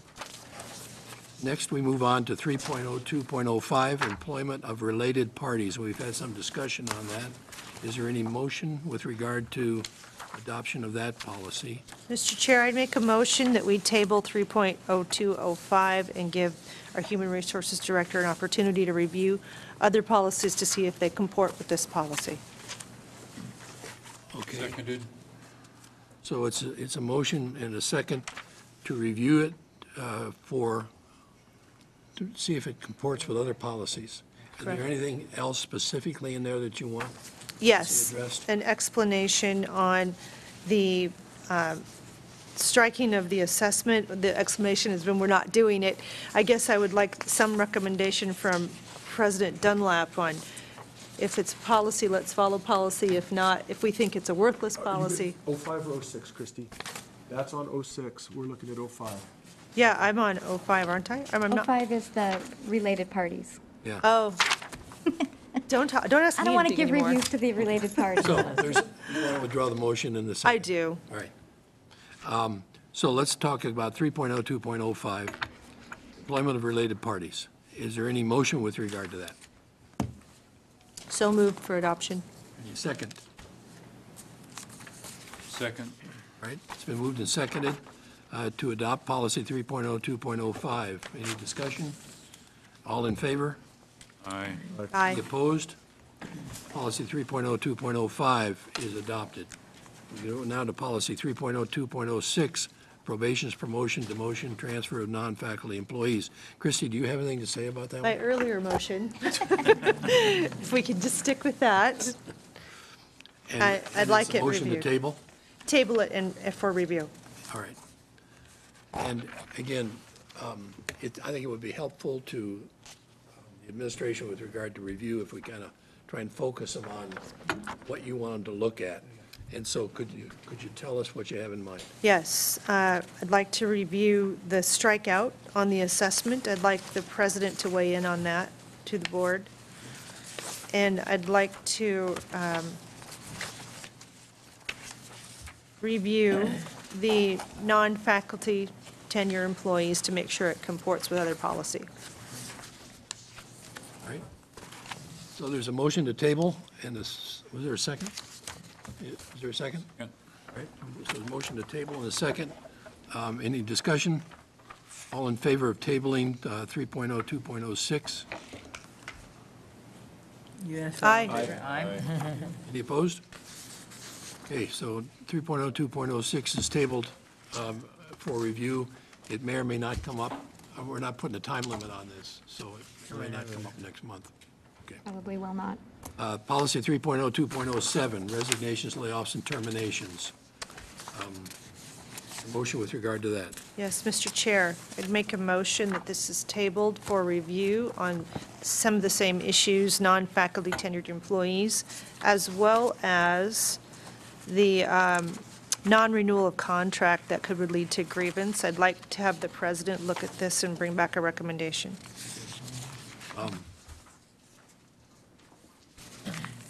Second? Oh, actually, I thought we were still commenting. Or are we No, still we'll get a asking for- comment after we get a second. Okay, I'll second it. Second? I did. Todd did. You second, Judy? Go ahead. No, Todd did. Well, Todd I was seconded. seconding, sir. Go ahead. Todd seconded. Go Sorry. ahead, you had a question, too. Well, are we okay now? Just an item to point out. I'm with Ron, though. Number 5 still could be useful to us. If someone's hospitalized or institutionalized or out for an extended period of time, I don't know what the ADA requires us regarding holding a job open or what we can do with that if there's a timeline, but I'm not sure I want to see that struck. Are you talking about 3.0, 2.07? Yes, sir, that's the one we're on. It's number 5 under grounds for, as we read it now, termination or suspension. The word dismissal's been crossed out in the title. It was the one that Ron had addressed. Right, well, there's a motion right now and a second to table it. Right, I'm just saying that's one of the issues I'd also like reviewed. Christie had pointed out a couple things maybe to look at or have President Dunlap, interject. That's just another one I'd like to review.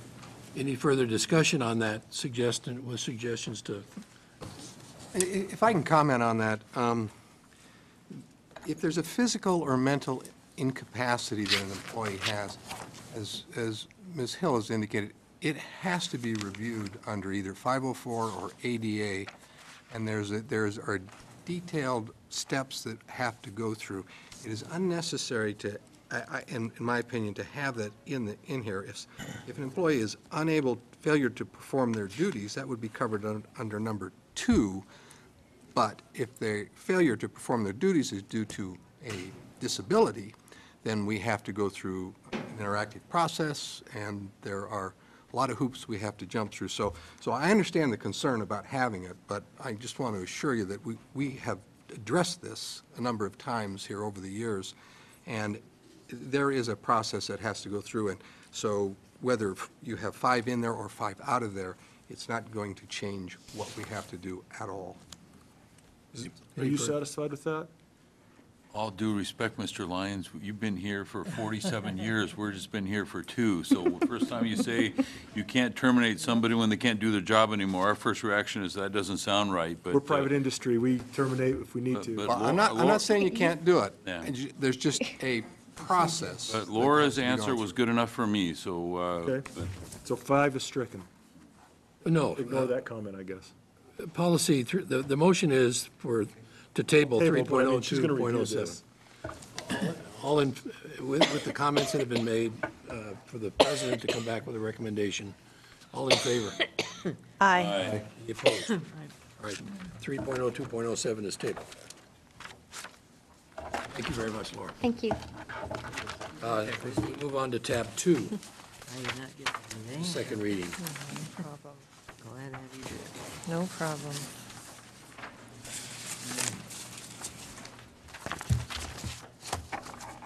Chairman Howard, trustees, I stand before you for any questions on the 2 policies that are up for their second reading, the grading policy, policy 5.04, and the tenure policy 3.02.09.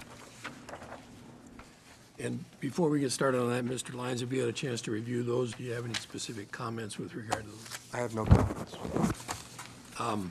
So let's maybe take these policies one at a time. Policy 5.04, which is the grading policy.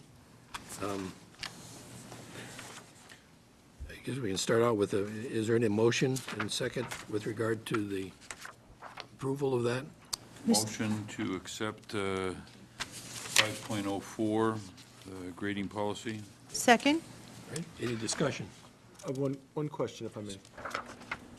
Lita, everything looks great to me. I understand how we're doing it, except for I'm not clear necessarily in how we're dealing with the incompletes. We've broken that out as its own in number 3 and stricken it in numbers 1 and 2. And then it talks about how an incomplete is assigned. And then they talk about it, and it says that incomplete grades must be removed within 6 weeks of the first class, and then talked about it has to be issued by the published deadline. I'm processing through. Can someone still end up with just an I on their report card when it's all said and done, or what are the resolution options? Let me ask that, I guess. Chairman Howard, trustee Banducci, the process that is in place is that if a student receives an incomplete grade, there is paperwork filed respective to the grade that the student has achieved up to the point that the incomplete grade was assigned. The student then has until those 6 weeks into the next semester to complete all the work necessary to receive a final grade. If the student does not complete the work, the grade that was submitted on the paperwork that was filed by the faculty will become the final grade for that student. Okay, not to be obtuse here, but if I have an A and I'm halfway through the class and I go, I'd rather be skiing and snowboarding or whatever, and I don't come back to the rest of my class, and that 6 weeks comes up in the latter part of February, then I get an A for the class instead of an incomplete? Chairman Howard, Trustee Banducci, it would be the grade that includes all of the work that has been assigned. So you may have an A and still be missing 3 exams, which account for a third of the grade. And so by the time you factor that, the other third, it's going to be, most grades go in as a failing grade on this report because the extra work needs to be complete. So no, it's not likely, because at that point, because work has not been completed, the grade's not going to ever be an A going in at whatever point the incomplete is. Okay, that's what I'm trying to understand. When that grade is filed, I was trying to follow you on the I'm sorry. filing of the grade. So it's the grade as it stands right there because there is incomplete work. So I hope I've made it out. Okay, well then one more Understandable. question. There was times, rarely, thank goodness, in my academic career, where folks were reticent to ever let you turn in late work. I mean, some might discount it, some would take it all the way up to the finals. I mean, most people were pretty good about that if you were giving an effort. But every once in a while, somebody get hardcore and say, if it's not in on time, I won't take it. Zero credit. Is that, does this override then the in-class policy if somebody has a very rigid policy regarding late work being turned in? Because if we have 6 weeks then to complete the grade, then they would have to take late work. They would have to come up with tests that they could take, maybe a version B or something, so that in theory no one could come in with it already. How do we accommodate that? Chairman Howard, Trustee Banducci, each faculty member within their syllabus establishes their policy for accepting late work. And that policy may include that there's a reduced grade, that they don't accept late work. That is within the syllabus. So the student knows full well what the outcome will be if work is submitted late. The incomplete is usually in response to a situation, whether it be a health situation, whether it be an accident, whether a number of things that would prevent them actually from being able to complete a class. And so that's why there is a negotiation between the student and the faculty member to look at this as an incomplete, a situation where the assignment of an incomplete grade would be appropriate. So we're looking at this, that it's going to apply under extenuating circumstances, and we're hoping that there can be a satisfactory resolution in that negotiation between the student and the instructor as to how they could complete the term. Is there a provision such that if the student doesn't feel that the teacher is treating them fairly, that where do they go with that, or who's the arbitrator at that point? Again, Chairman Howard, Trustee Banducci, there is an appeals process, and the appeal, of course, starts with, after the student has spoken with the faculty member, their next option would be to speak to the division chair, to the dean. I would reserve the final outcome on that, decision on the final outcome for that. As I understand it, in fact, that's one of the changes you've made. You've added to the bottom, grade changes, final grades may be appealed following the process identified in procedure 5.04, correct? Yes. Any other comments, questions? I just, curiosity more than anything, but when you took and made the change under grades issued and struck out I, incomplete work for passing grade, and moved it into subpart 3, why was that?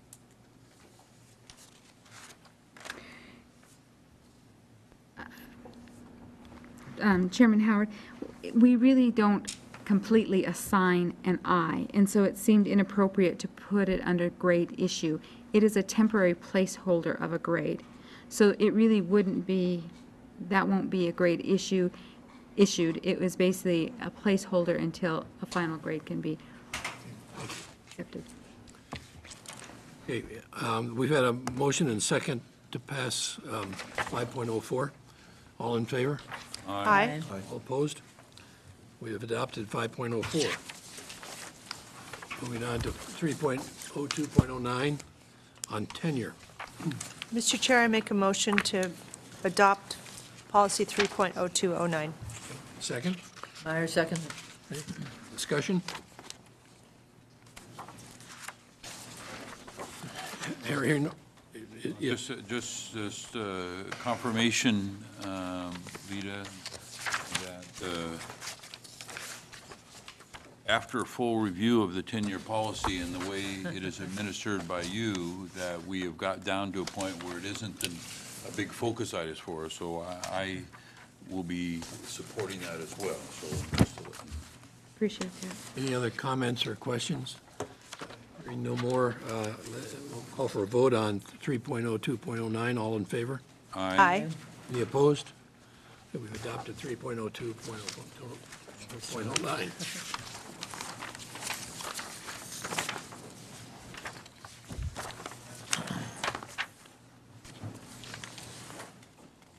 Next to tab 3. Second reading of administrative policies. Mark Browning. Chairman Howard, members of the board, you have before you for the second reading two different policies, and I think as you've directed, Chairman, you'd like to take these individually. So we'll start with the revision on the retention of records, 2.01.06. You have the revisions in front of you that deal with the consideration and utilization of digital storage where appropriate. Mr. Chairman, if there's any questions, I'm happy to. Do you want Mark to tell us if he had any thoughts on these also? Mark to tell us if he had any thoughts? Yeah, do you have any comments? I have no comments on these. All right, good, thank you. Do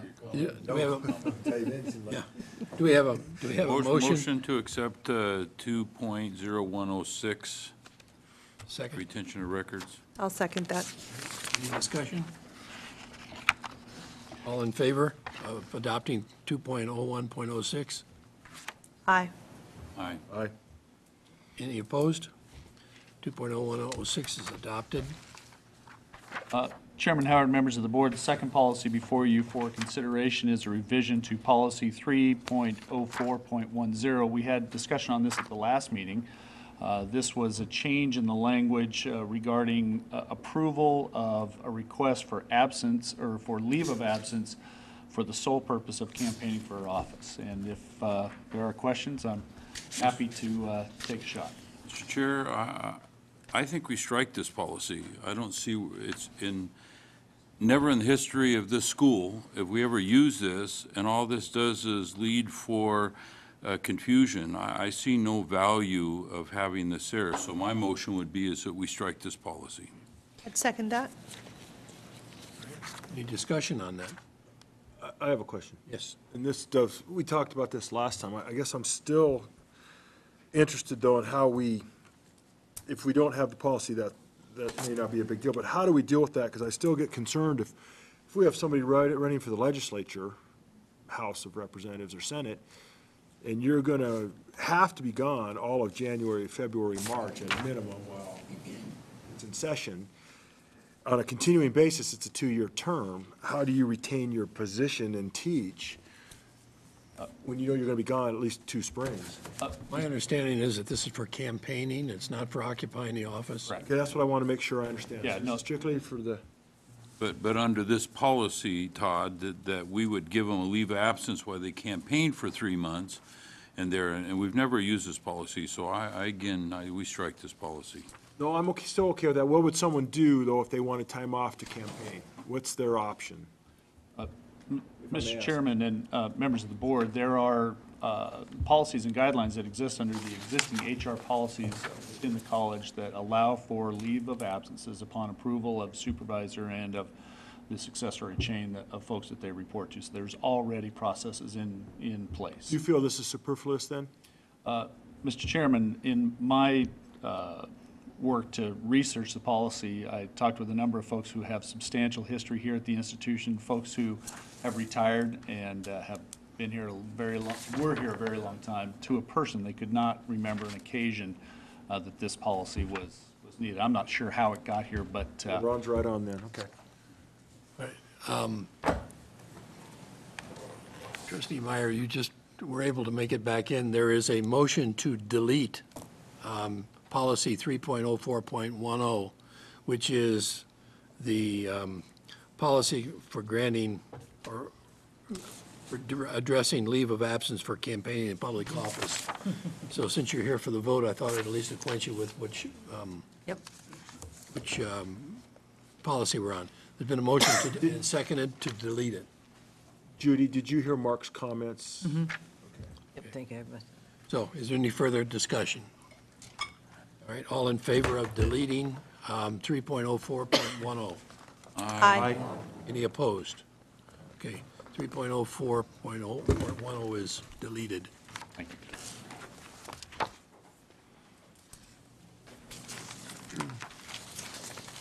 We now move on to new business. There was some discussion about board meeting and outreach center. Very briefly, Mr. Chair. In the past, we have discussed having a board meeting in another location in a community that we serve. And in fact, we had a meeting in Rathdrum here this past year. And so what I would like to do is ascertain whether the board would like to have a board meeting at an outreach center. And if so, I would suggest we do that in the spring. And if given the go-ahead, then we will go ahead and coordinate that. So I just want to determine the will of the board. Judy? Question on that, President Dunlap. Logistics on that, you have some observations about the fact that we try to have these recorded enough to be shared at a later date. Is that possible at all of our outreach sites? Therefore, it's equal.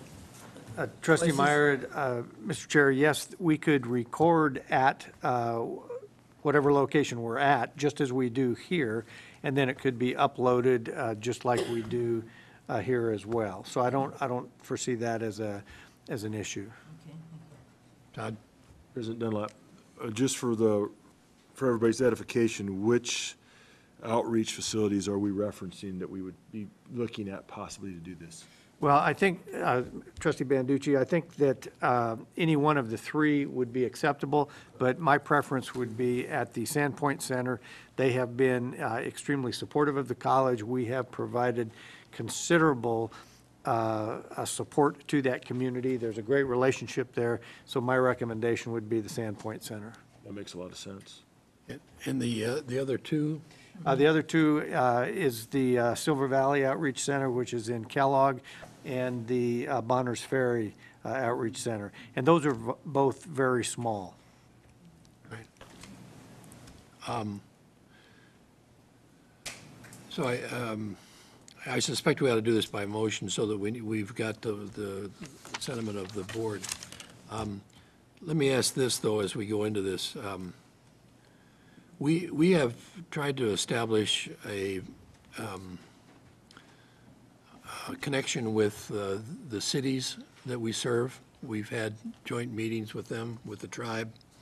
I mean, it's a good policy, but at some point in time, we're probably going to max out what we can do.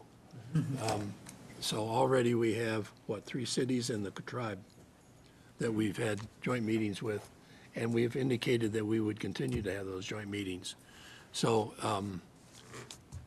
keep that in mind, I guess, as we explore this. It's not that I don't want to do it, it's that we have to look at our ability to do it physically. Mr. Chair, if I may, question for you on this topic, as we're thinking through that. If we're going to these other locations, when we went down to the tribe and over to Rathdrum and over to Post Falls, do you think that was helpful? Because we kind of went on their schedules. It wasn't actually on our scheduled night, so it didn't take away from our meeting here on campus and our regularly scheduled monthly meeting. We went to them and accommodated their schedule. And with Post Falls, it was before their meeting. We went with the mayor and we did that separately, so it wasn't actually a part of their formal separate workshop with the city of Rathdrum, separate thing with the tribe. So I don't know if that's overload for our schedules. That might be more of an issue as time management and schedules. But as far as impacting our own meetings, it may not have too much of an impact. I don't know. We're talking about actually moving one of our formal monthly meetings up there in this instance, correct? Yeah, I think the suggestion is that we actually hold one of our monthly meetings at one or more of these locations. And you're right, the other ones that we've done is done on their schedule. It may well be that that has to be done other places too, but. Mr. Chair, the meetings that we've had thus far have been with another entity, such as the tribal council or the city council, whether it's in Rathdrum or here in Coeur d'Alene. What I'm suggesting is that we conduct a meeting, for example, in Sandpoint. We wouldn't necessarily be meeting with another entity in a joint meeting, but certainly city councils and others would be invited. And so we could do that on our regularly scheduled meeting, so it wouldn't infringe on additional time. And the only additional requirement would be transportation to and from. So having that discussion, is there a motion? You made a I motion? just had another question on the, not on the logistics, but the economics, the staff time, it's more than just us meeting. So I want to be sure we've thought that through. And you must have enough to say that you're ready to suggest to our board that we do it. Yes. There's a lot, oh, I'm sorry. I take it, Judy's good point, expense, time, effort, resources. But I'm sensing from Joe that you're looking, especially as you think of Sandpoint as the location of the goodwill gesture, that we come to them, we've just got that facility going, you can get the degree up there, all their participation, the money they've donated for the labs, and that'd be showing our strengthening of our relationship. Yeah, I'm going to add another dimension to this discussion too, because we have talked about and will continue to talk about out-of-county tuition and how the out-of-county students should be treated with regard to the present structure of tuition. And we've been encouraging the other 4 northern counties to help develop methods to support their students and replace some of the tax money supplied by Kootenai County. So this would be an effort to try to reach out to those counties and go into their location to show our interest in maintaining our relationship with their community and their students. So it may have some long-term impact and beneficial impact in terms of our trying to straighten out this inequity in terms of the way the tax structure is. So I'd entertain a motion, if there's going to be a motion, to have one of our monthly meetings at one of the 3 outreach centers. I make a motion, Mr. Chairman, that we look at as our commitment to the community to look at holding one of our meetings in the springtime at a predetermined facility sometime in the future. Second. Can we leave the location and the time to the discretion of either the president or the board chair, so we don't No. have to come up with another motion? We don't want to drive to Sandpoint in the winter. Well, he said spring. I heard spring. You'd be the only one at that meeting. Go up with the van. I restate the motion wherever Joe says we're going. So All right. It's a beautiful drive. So, Vegas is a good place in the springtime. so we have a motion to have one of our monthly meetings at one of the other 3 outlets, one of the other 3 outreach centers, the place and time to be determined by the president. And I have a second for that? You seconded it. I didn't you? seconded, Okay. yeah. All in favor? Aye. Aye. Any opposed? Okay. Next agenda item is tab 4, facility usage by community groups. Graydon and Kim? That's not going to work. Mr. Chairman, members of the board, President Dunlap, and other guests, thank you for the opportunity to come and report to you. It was a request that you had as well about community use of our facilities. I want to remind you again that 2 of our core themes at the college are community engagement and stewardship, and those certainly come into play as we look at community use of our facilities here. And we tried to walk a fine line to be great supporters of our community, and yet be great stewards of the institution's resources. Our person that's in charge of that, the great fortune that we've had is we were able to hire the better half of the Browning family shortly over a year ago. And so I'm pleased to introduce to you, if you've not already had a chance to meet, Kim Browning, who's our coordinator of facility and events here on campus. Kim is also joined. She has a half-time administrative assistant that works in her office. The college had been absent those positions for a number of years, and we had work to do in facility and events. And Kim and her staff have come in and done an excellent job in putting that all together, and it's been a lot of work. She's put together a presentation for you tonight that'll give you some examples of some of the community groups that we serve, talk to you about pricing, some of our processes that we use as we're determining that, and then a little glimpse at what some of our goals are in facilities and events, and particularly in working with our community. I also want to note the collaboration that takes place here on campus. Most campuses in the facility and events office, they may have a larger staff than we have. So there's a lot of people on our campus that work together, from custodians to other departments and entities on campus, to help us as we coordinate efforts not only in this building but across campus. It's a team effort on behalf of all the folks that work here, and Kim's at the lead of that. So I appreciate the good work that she does. Thank you. Mr. Chairman, members of the board, and President Dunlap, thank you so much for the opportunity to be here this evening. I did not participate in the scholarship golf tournament, and I'm very pleased to be here. Sorry, will do. So much for related parties. Yeah. As you know, NIC does have a long and deep commitment to the community, and that commitment includes the use of NIC facilities and our grounds for a wide variety of events and activities that take place here. And as Greg mentioned, in fiscal year 14, the Conference and Events Office was reestablished on this campus to help facilitate campus-wide use of facilities.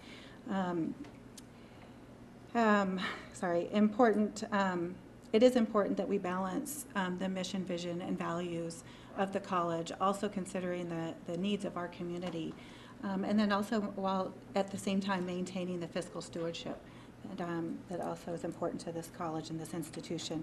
So I want to talk a little bit about some of the processes that we have in place to balance those needs. Just real quick, I wanted to mention some of the community events that many of you are probably familiar with, but maybe if you are not, we do have a wide variety of events on campus. And just to touch on a few, Art on the Green takes place each year. We have a long history with them. It's been on this campus for over 30 years. It attracts about 25,000 guests and visitors to our campus over a 3-day period, or 2.5-day period really, in August each year. The Area Agency on Aging just recently held their volunteer banquet, and we recognized, or the Area Agency on Aging recognized 200 senior volunteers in our community. The Think Big Festival occurred in August. It was put on by the Innovative Collective, and they brought in national guest speakers to talk about robotics and technology. Community races and competitions. This community, as you know, is wild about endurance races. So there are a number of them that take place either on this campus or come through this campus and touch our facilities or our area. Also, there's numerous concerts on campus and in the park. There's leadership programs also, like River City Leadership and the Coeur d'Alene Chamber Leadership Program that also use our facilities. Those are just a few. It's a long, long list, but I wanted to give you a variety of some of those events. Facility pricing, we have standard rates in place for public use across campus. We also offer discounted rates for nonprofits, state and federal entities. What we do is we look at, first off, there are those rates that are assigned, but we look at the nature of the relationship to the college. And that is, for example, our sister educational institutions, University of Idaho, Coeur d'Alene, Lewis Clark State College. We also have institutions like the Albertson Foundation and Association of University Women, the Idaho Business for Education Group. Those are some natural relationships, and we do make our facilities available. We also look at services that are required to support the event, and also look at if the group is going to be utilizing multiple facilities on campus and also multiple services on campus as well, and then we price accordingly. There is a fee waiver request process in place, as you can imagine. Our campus is kind of a hub. It's located close to downtown. We are in a beautiful, beautiful location. We get a lot of requests for events to take place on this college. First and foremost, it's based on availability. Students and our college business comes first, but we also look to make opportunities available for the community. That fee waiver request process involves a form that we ask people to fill out if they are asking us to waive the costs associated with an event. That goes to a facility and events advisory committee that takes a look at some of the costs in supporting that event, whether those are hard costs or not, and then recommendations, and the request itself is then brought to a fee waiver committee that's made up of our vice presidents. Sorry, I forgot my glasses. This slide represents waived facility use fees. As you can see in fiscal year 14, it represents nearly $700,000 in waived fees. That covers a wide range of events and meetings and activities on campus. The green section there shows college department use and college business that takes place, such as this meeting tonight. As an example, it also includes college trainings and presentations and sponsored events as well.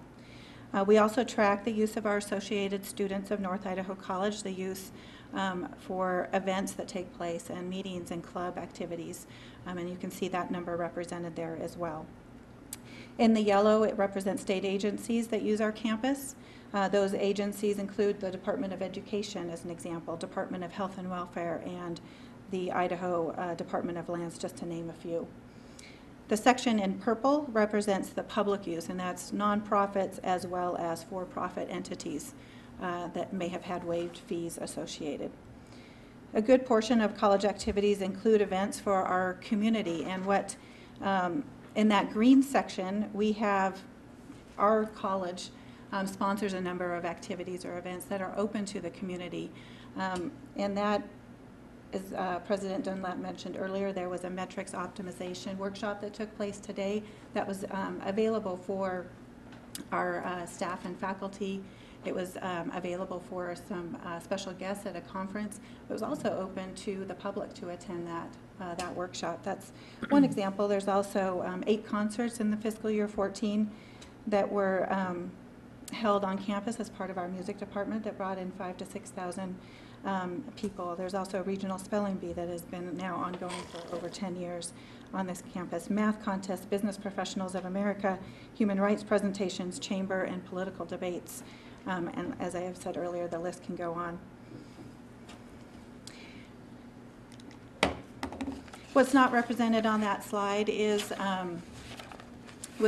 it showed our facility and equipment use. It did not represent necessarily all the staff and labor that's associated with different events. Some events touch a large portion of our campus, and it doesn't always get tracked, but there is a deep commitment from a lot of people across campus, whether that's administration, custodial, IT, parking, and security services, just to name some of them. Because, as I mentioned, we're so uniquely located, there are a number, any weekend, and especially in the summer, you can see visitors to our campus that are utilizing the NIC beach, using our parking lot, our grounds, and there is a cost for some of that use in terms of maintenance and upkeep. As an example, during the 4th of July, NIC, if you're not aware, does provide overtime for custodial to maintain the beach because of the number of large visitors. Here it's usually in excess of 20,000 people on that day. We also provide sanitation services such as porta potties and that kind of thing that are brought in for that event. And that's a benefit to our community and the people that utilize our services, or our campus, I should say. So what are some of the future considerations for NIC and for conference and events? Special event parking, I know that's come up in the past, to help offset some of the event costs and the source of generating additional, as a source of generating additional revenue. We are considering special event parking. I know that was brought to this board earlier this year. and that is for 4th of July and Art on the Green. A business case was put together and shared, put forth to our administration. We are in the midst right now of putting together some demographic analysis from last year's Art on the Green, from the Art on the Green earlier this year, I should say. And then we're also having some of the conversations with the event organizers that are in support of special event parking. Pricing review, right, NIC has conducted market rent studies in the past. We are reviewing our facility rental pricing right now. We want to be competitive, but we also want to make sure that we aren't overpriced. So that is something that we are looking at. Those reviews have been done consistently 2004, I believe, 2008, I think in 2011, and we're looking at it again this year.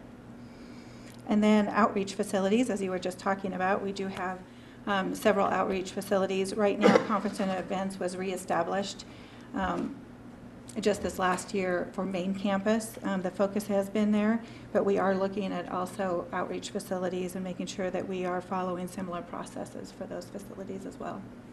And then finally, new scheduling software. On our campus, we use 2 different software systems to track and report utilization of our facilities in our classrooms, our event space, our grounds.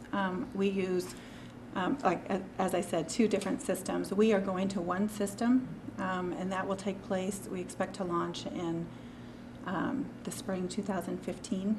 And that's a big effort on campus, but it'll allow us to have better tracking of events, much better reporting, and also increased efficiencies, staff efficiencies as well across campus.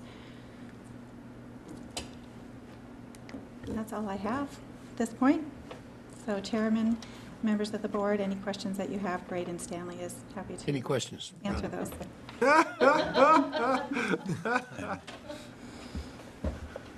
My question would be is, do we have a cheat sheet that spells out facility seating for, there's auctions going on 2 a week all over this community, and they're always scrambling for halls, and they go to different hotels or different meeting centers to do that. So do we have a kind of a cheat sheet that says in the theater we can seat this, for meetings we could seat this? And the second question is, do we have the ability to use Emory's dining to be able to serve people that come in here that would do that maybe for an executive retreat? Chairman Howard and Trustee Nielsen, thank you for that question. We do have that information. We do have it broken down for each of our facilities and our classrooms, what the capacity levels are. And then also to answer your second portion of that question, and the pricing is according to the sizing as well, the capacity levels. And then also with dining services, we are not an event center, but we do have a wonderful catering service on our campus, and frequently provide meal service, food and beverage service for events that are here on campus, and they do a wonderful job. And a follow-up question to that is, yesterday I met Lucy, didn't know who that was, found out it's Mark's sister yesterday, and now you today. Is there more of you? There is a taller faction, yes. Any further questions or comments? Mr. Chair. Yes, Christie. Welcome. Glad to meet you. Thank you. I'm very happy to see that there are some procedures in place. There's a couple of just issues before your time that I just am not clear on, and I guess I would encourage, maybe Kim, you could be the outreach person, maybe Graydon, but there are a few entities, Coeur d'Alene Summer Theater, I'm not really sure what happened there. I don't know the story. But I do know the story of what happened with the Kootenai County Task Force on Human Relations and our Martin Luther King program that had been on this campus for well over 20 years, and we're no longer here. And I think that these procedures maybe give us an opportunity to come back, but there definitely needs to be a little outreach to those that we have lost, and maybe help them understand procedures are in place. Those are my only comments. Any other comment? Yes, Todd. Just a question, actually. And I'd been thinking about this, and you touched on it in your briefing, so that's perfect. But the parking, I was aware that we may try to do some sort of co-op with the City of Coeur d'Alene / Chamber of Commerce in support of the fireworks on the 4th of July. And I know there's quite an expense to underwrite those fireworks displays. And so they were going to use a portion of the parking revenues as they did some of the other locations to do that.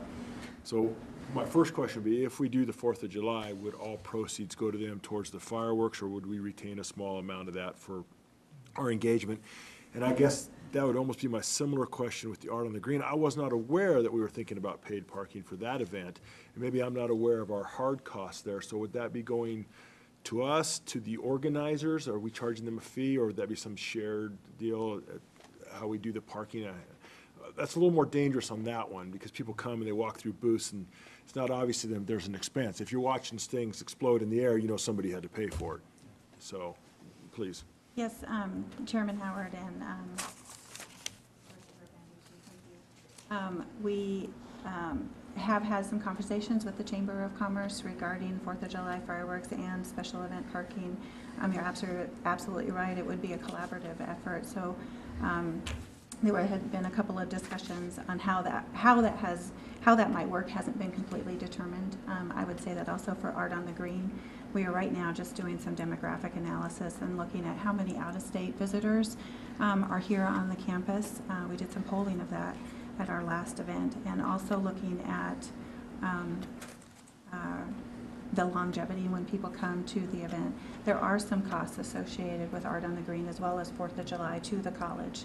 And those come in the form of our staff and labor costs. We provide custodial during the Art on the Green event over the course of that weekend.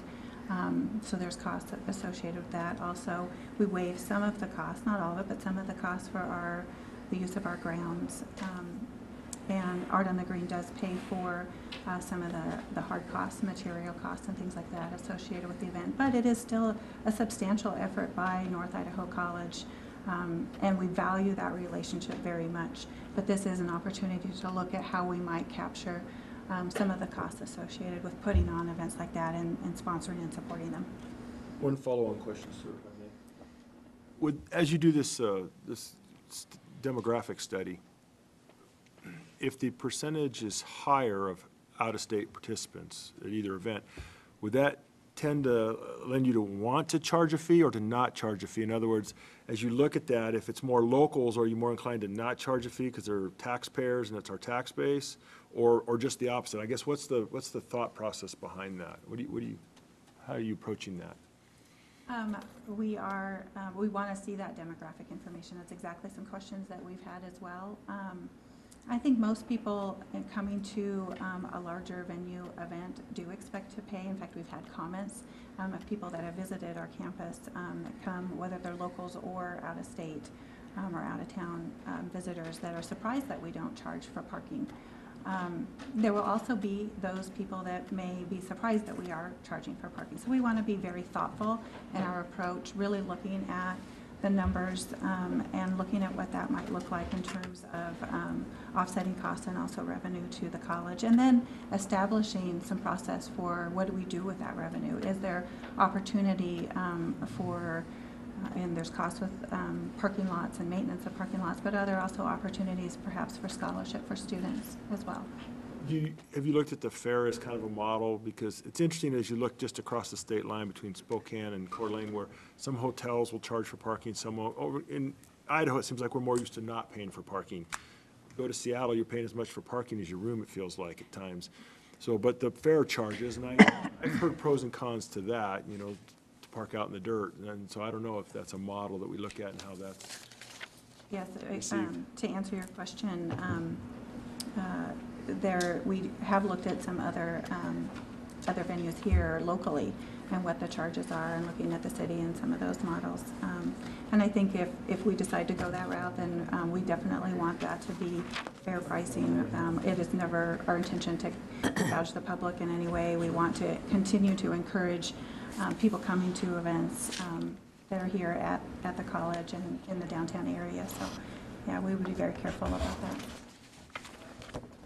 Any other questions? Judy? Just to follow, I've had the pleasure and opportunity to work with Kim on some educational activities coming on campus. Thank you, you did a good job. And since I asked the question, it was always the one that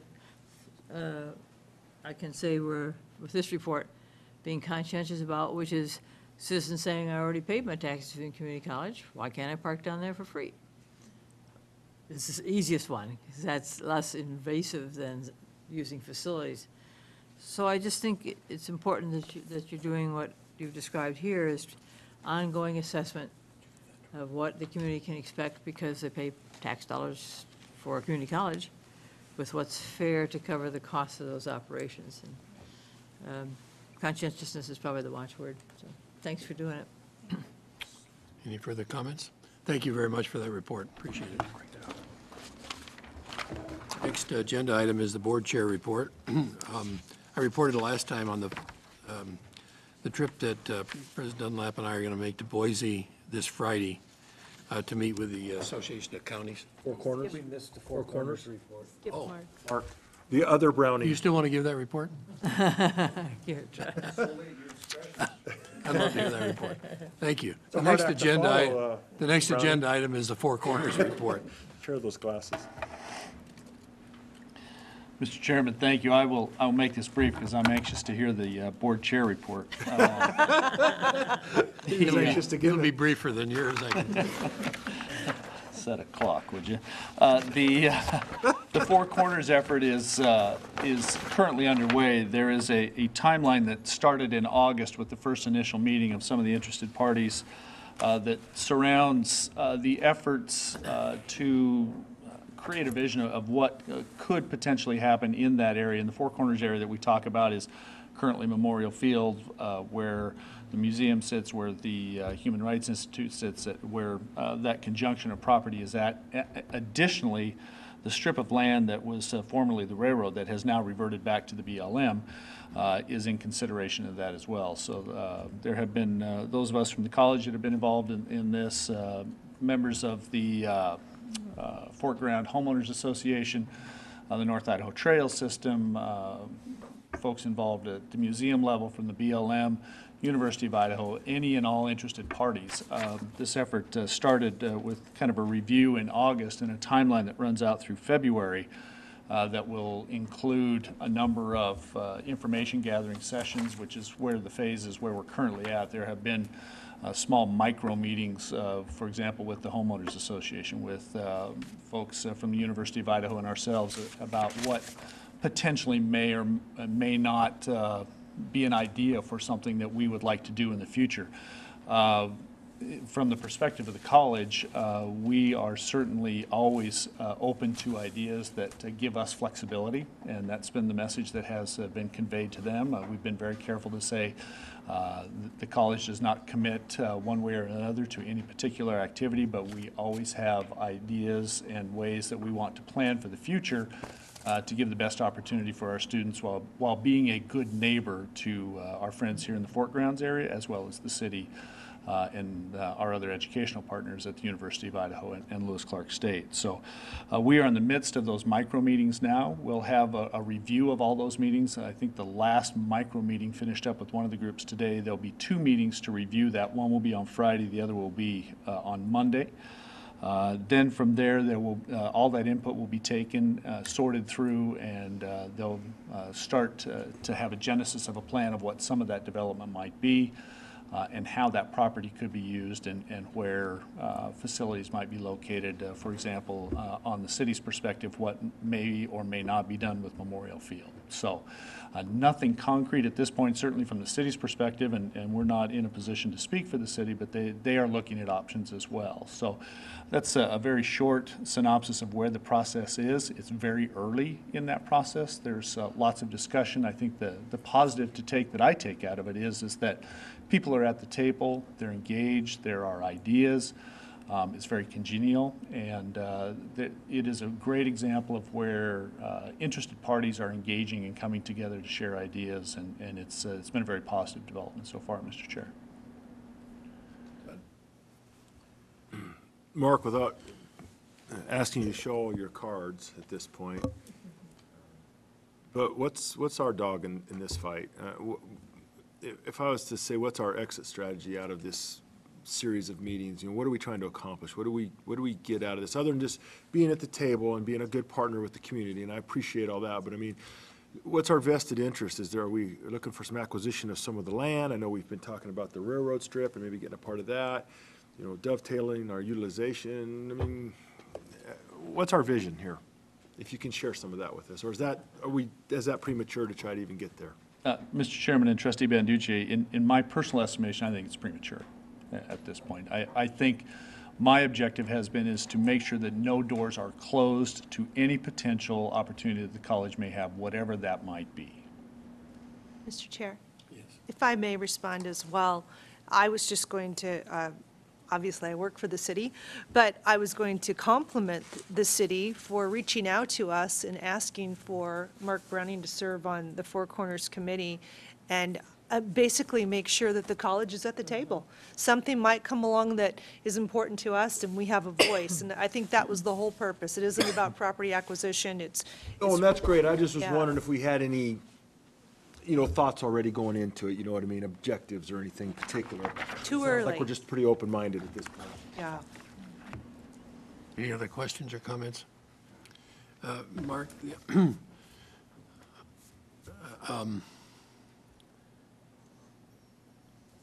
This whole process of trying to determine the future, not just of the Four Corners area, but also but more particularly for NIC, that strip of property between Hubble and River, which I think has been, from the time we first started talking to the city, I thought we had expressed an interest in essentially that becoming NIC's connection with Northwest Boulevard. And the process that has been used to transfer that property so far to the BLM has put it in a position where the BLM will lease it to the city with certain described uses. And I was concerned that the described uses wouldn't be specific enough with regard to NIC's interest. I know that there's a broad category of educational uses, but I envision that at some point in time in the not-too-distant future, I'm hopeful that our congressional delegation will see fit to sponsor some legislation that would gift that property. And if it's gifted to the city without having a specific designation for NIC's ownership at that time, not just an interest in a lease, if there's a lot of other activities that are being planned by the city for that property, then we may end up not fulfilling at least this vision that I have, and I think the other trustees have, of having this connection to Northwest Boulevard. And could you kind of describe, do you think that's being protected enough in these discussions? Mr. Chair, honestly, I'd say we're still fairly early at this point. There hasn't been anything concrete enough to this degree to say that, the city is leaning this way, or I see them kind of hedging this one way or the other. I agree with you that I think it would behoove the college to continue to move forward with those efforts to get it, and it literally does take an act of Congress. I have had discussions with all four members of the Idaho delegation and staff about getting them prepped and ready so that when language we can get that drafted. And we've waited to draft that language to see, we didn't want to get too far ahead of the city and essentially try to grab it before they did. We wanted to be a partner with them, but in accordance with what you've said, we certainly don't want to be waiting to see what they're going to do and be too far behind that either. So it's a bit of a, square right now, working around it just to see where everybody's at. And I think that in this informational gathering stage, it's good to hear what the homeowners have. The homeowners are very open to the idea of certainly things that would bring value to their area. I was encouraged with some of what we've heard there as well. So potentially moving of the skate park for one. I would think that maybe the homeowners would say, no, we want to get that out of here. The homeowners association said, no, we kind of like it here. We'd be fine if that stayed. Maybe we could change it and move it and position it a little different, but they like it. So it's been very interesting to hear some of that feedback. Mr. Chair, I'm sorry, go ahead, Judy. Judy? Just to follow up, I think probably our board would want to be sure that that strip of land that's adjacent to our land be high on the list of things we think about to coordinate or figure out how that neighborhood development would be best for everybody. After Todd. Oh, Bart, I actually was thinking about that too, and I'm glad that Ken brought this up, because that's something we've been talking about, the congressional avenue to gift that property. But you talk about us coming up with the language. I had thought originally that the city would come up with the language so that they would get that strip from end to end, and then if they got it gifted to them, if we got the congressional delegation, somebody to get that sponsored and through, then they could give us that piece. So are you suggesting that maybe we would come up with something for just a segment of that strip independently, or would we still leave that in the overarching hands of the city to try to run for the whole strip in one piece, and then see if we just get it from them? Mr. Chair and Trustee Banducci, at this point, I'd be hesitant to say anything concrete one way or the other. I think we have to see what's in the best interest of the college and certainly in all the parties involved. Yeah, Mr. Chair, I thought maybe you could address that, Mr. Chair. Do we have something in writing from the city with their intentions? We've had a lot of verbal discussion about the process. Do we have anything, any kind of letter of assurance? What we have in writing is the lease agreement with the BLM that describes the usage of this strip for educational purposes. That's the extent. There's no direct communication in writing between the city and the college that I'm aware of that lays out our expectations with regard to how that strip of land is going to be divided between the city interests and the college interests. It's only in that lease agreement. That's why, from my perspective, that's tentative enough that if other uses are suggested for it, and then finally it's transferred, it will be hard to get that back on track. So I think we've got to stay on top of it from this point on. So, Mr. Chair, I'd be interested in you drafting a letter to the city. Or Mark? Well, probably should come from the board chair, just reviewing our discussions and our understandings, even though they don't have the property yet, but maybe it would be a good review for everybody to have it in writing. I'd be happy to do that, yes. To dovetail on that, Christie, what would you think if Mark was to help Ken with that letter, or Ken can compose it himself, either way? I'm sure Mark would probably be glancing at it. Do you think in concert, either through Chairman Howard or Mr. Lyons, that maybe we think about an MOU of some sort, just something very simple, maybe even a one-pager, just to establish our interest in that strip? Or is that more than we need to do? But that would give something to say, everybody says, yeah, we're a player at the table. I would defer that to our attorney, Chairman Howard and Mr. Lyon. What do you guys think? Yeah, we can try and put something together. I think this is a matter of maybe talking to the mayor and talking to Mike Gridley. I know Mike Gridley was instrumental in putting into the lease agreement, the usage for education. So something a little more definitive might be of some assistance. Great. Any other questions or comments? Thank you very much. Now, for the board chair report. This Friday, President Dunlap and I are going down to Boise to meet with the Idaho Association of Counties and the other community colleges to talk about a number of things, three things. I've mentioned this before, but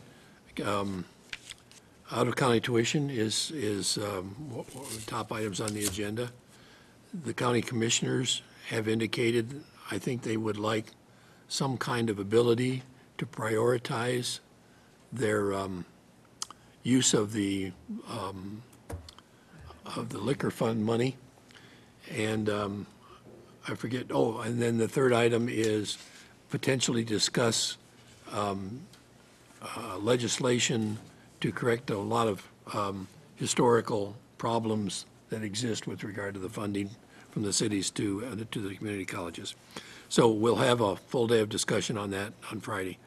And then we're meeting on October 15th with the other community colleges in Lewiston. And I'm sure all of those items will be on our agenda also, but we don't have a fixed agenda yet. That concludes my report. Any remarks for the good of the order?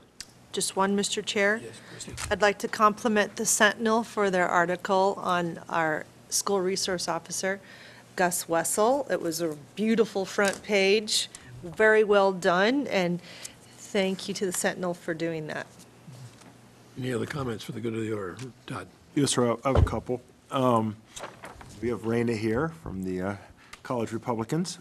They are co-hosting an event, co-sponsoring an event, the College Republicans and the Kootenai County Republican Central Committee. It'll be here on campus on the 2nd of October, starting at 6:30 p.m., and it's going to be a candidate meet and greet. It'll be right here in the Driftwood Bay Room. And so if you're interested in meeting some of the folks that are candidates here in North Idaho for the congressional districts 2, 3, and 4, please come and support that event, and I'm told there may be some food. So What was the date of that, huh? that is October 2nd. Is that the same night as the Human Rights Dinner? I don't know. The task force dinner? Yeah. No, we don't have anything. Oh, Humanities Dinner, I'm Yeah. mixing it up, Humanities Dinner, Yeah. okay. Because that was my next question was, is the college doing anything with the Humanities Dinner?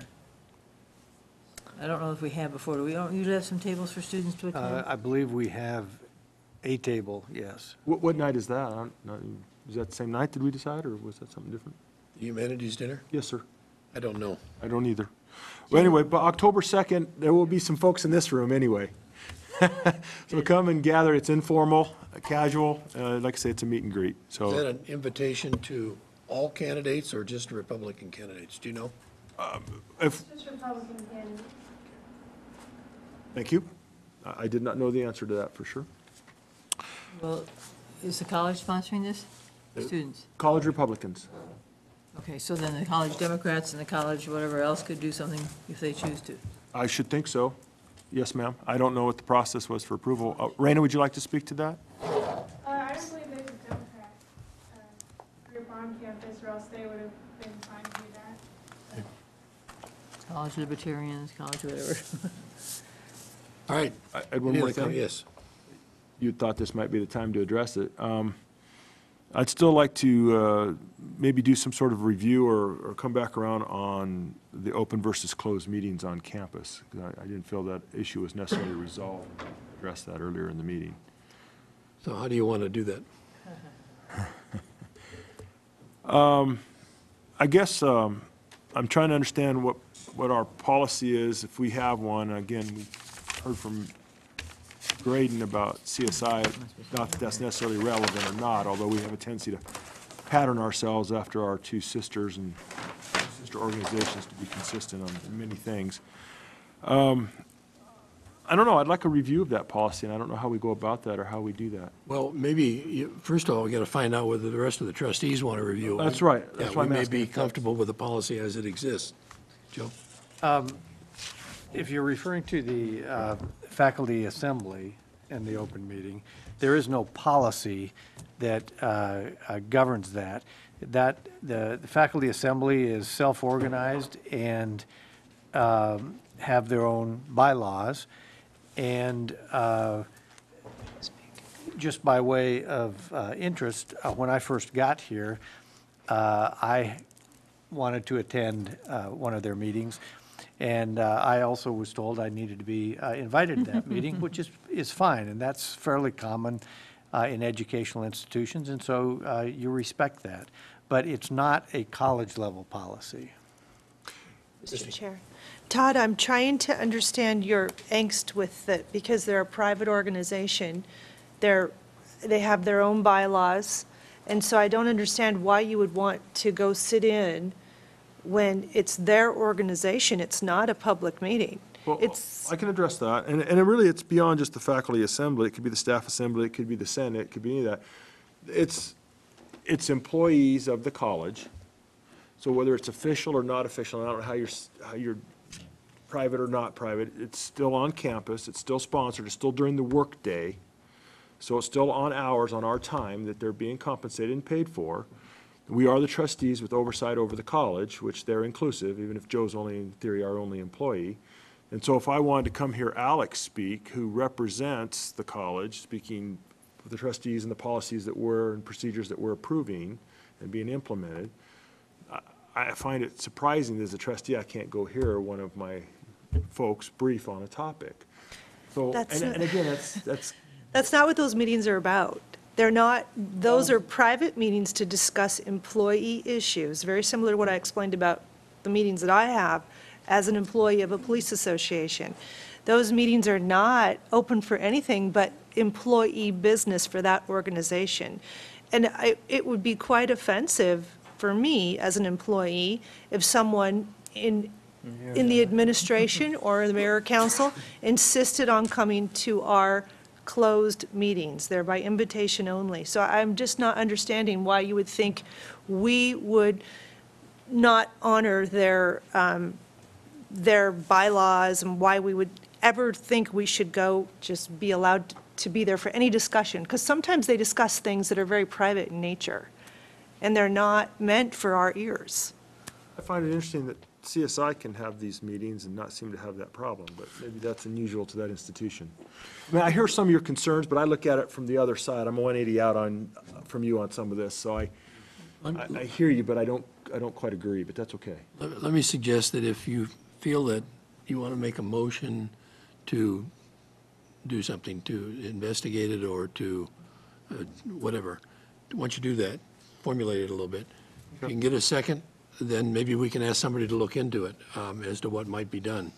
If you can't get a second or it doesn't pass, then at least we've discussed it and taken a look at it. Tell you what, let me think about this, and maybe I'll put it on hold until the next meeting. Okay, that's fine. Any further remarks for the good of the order?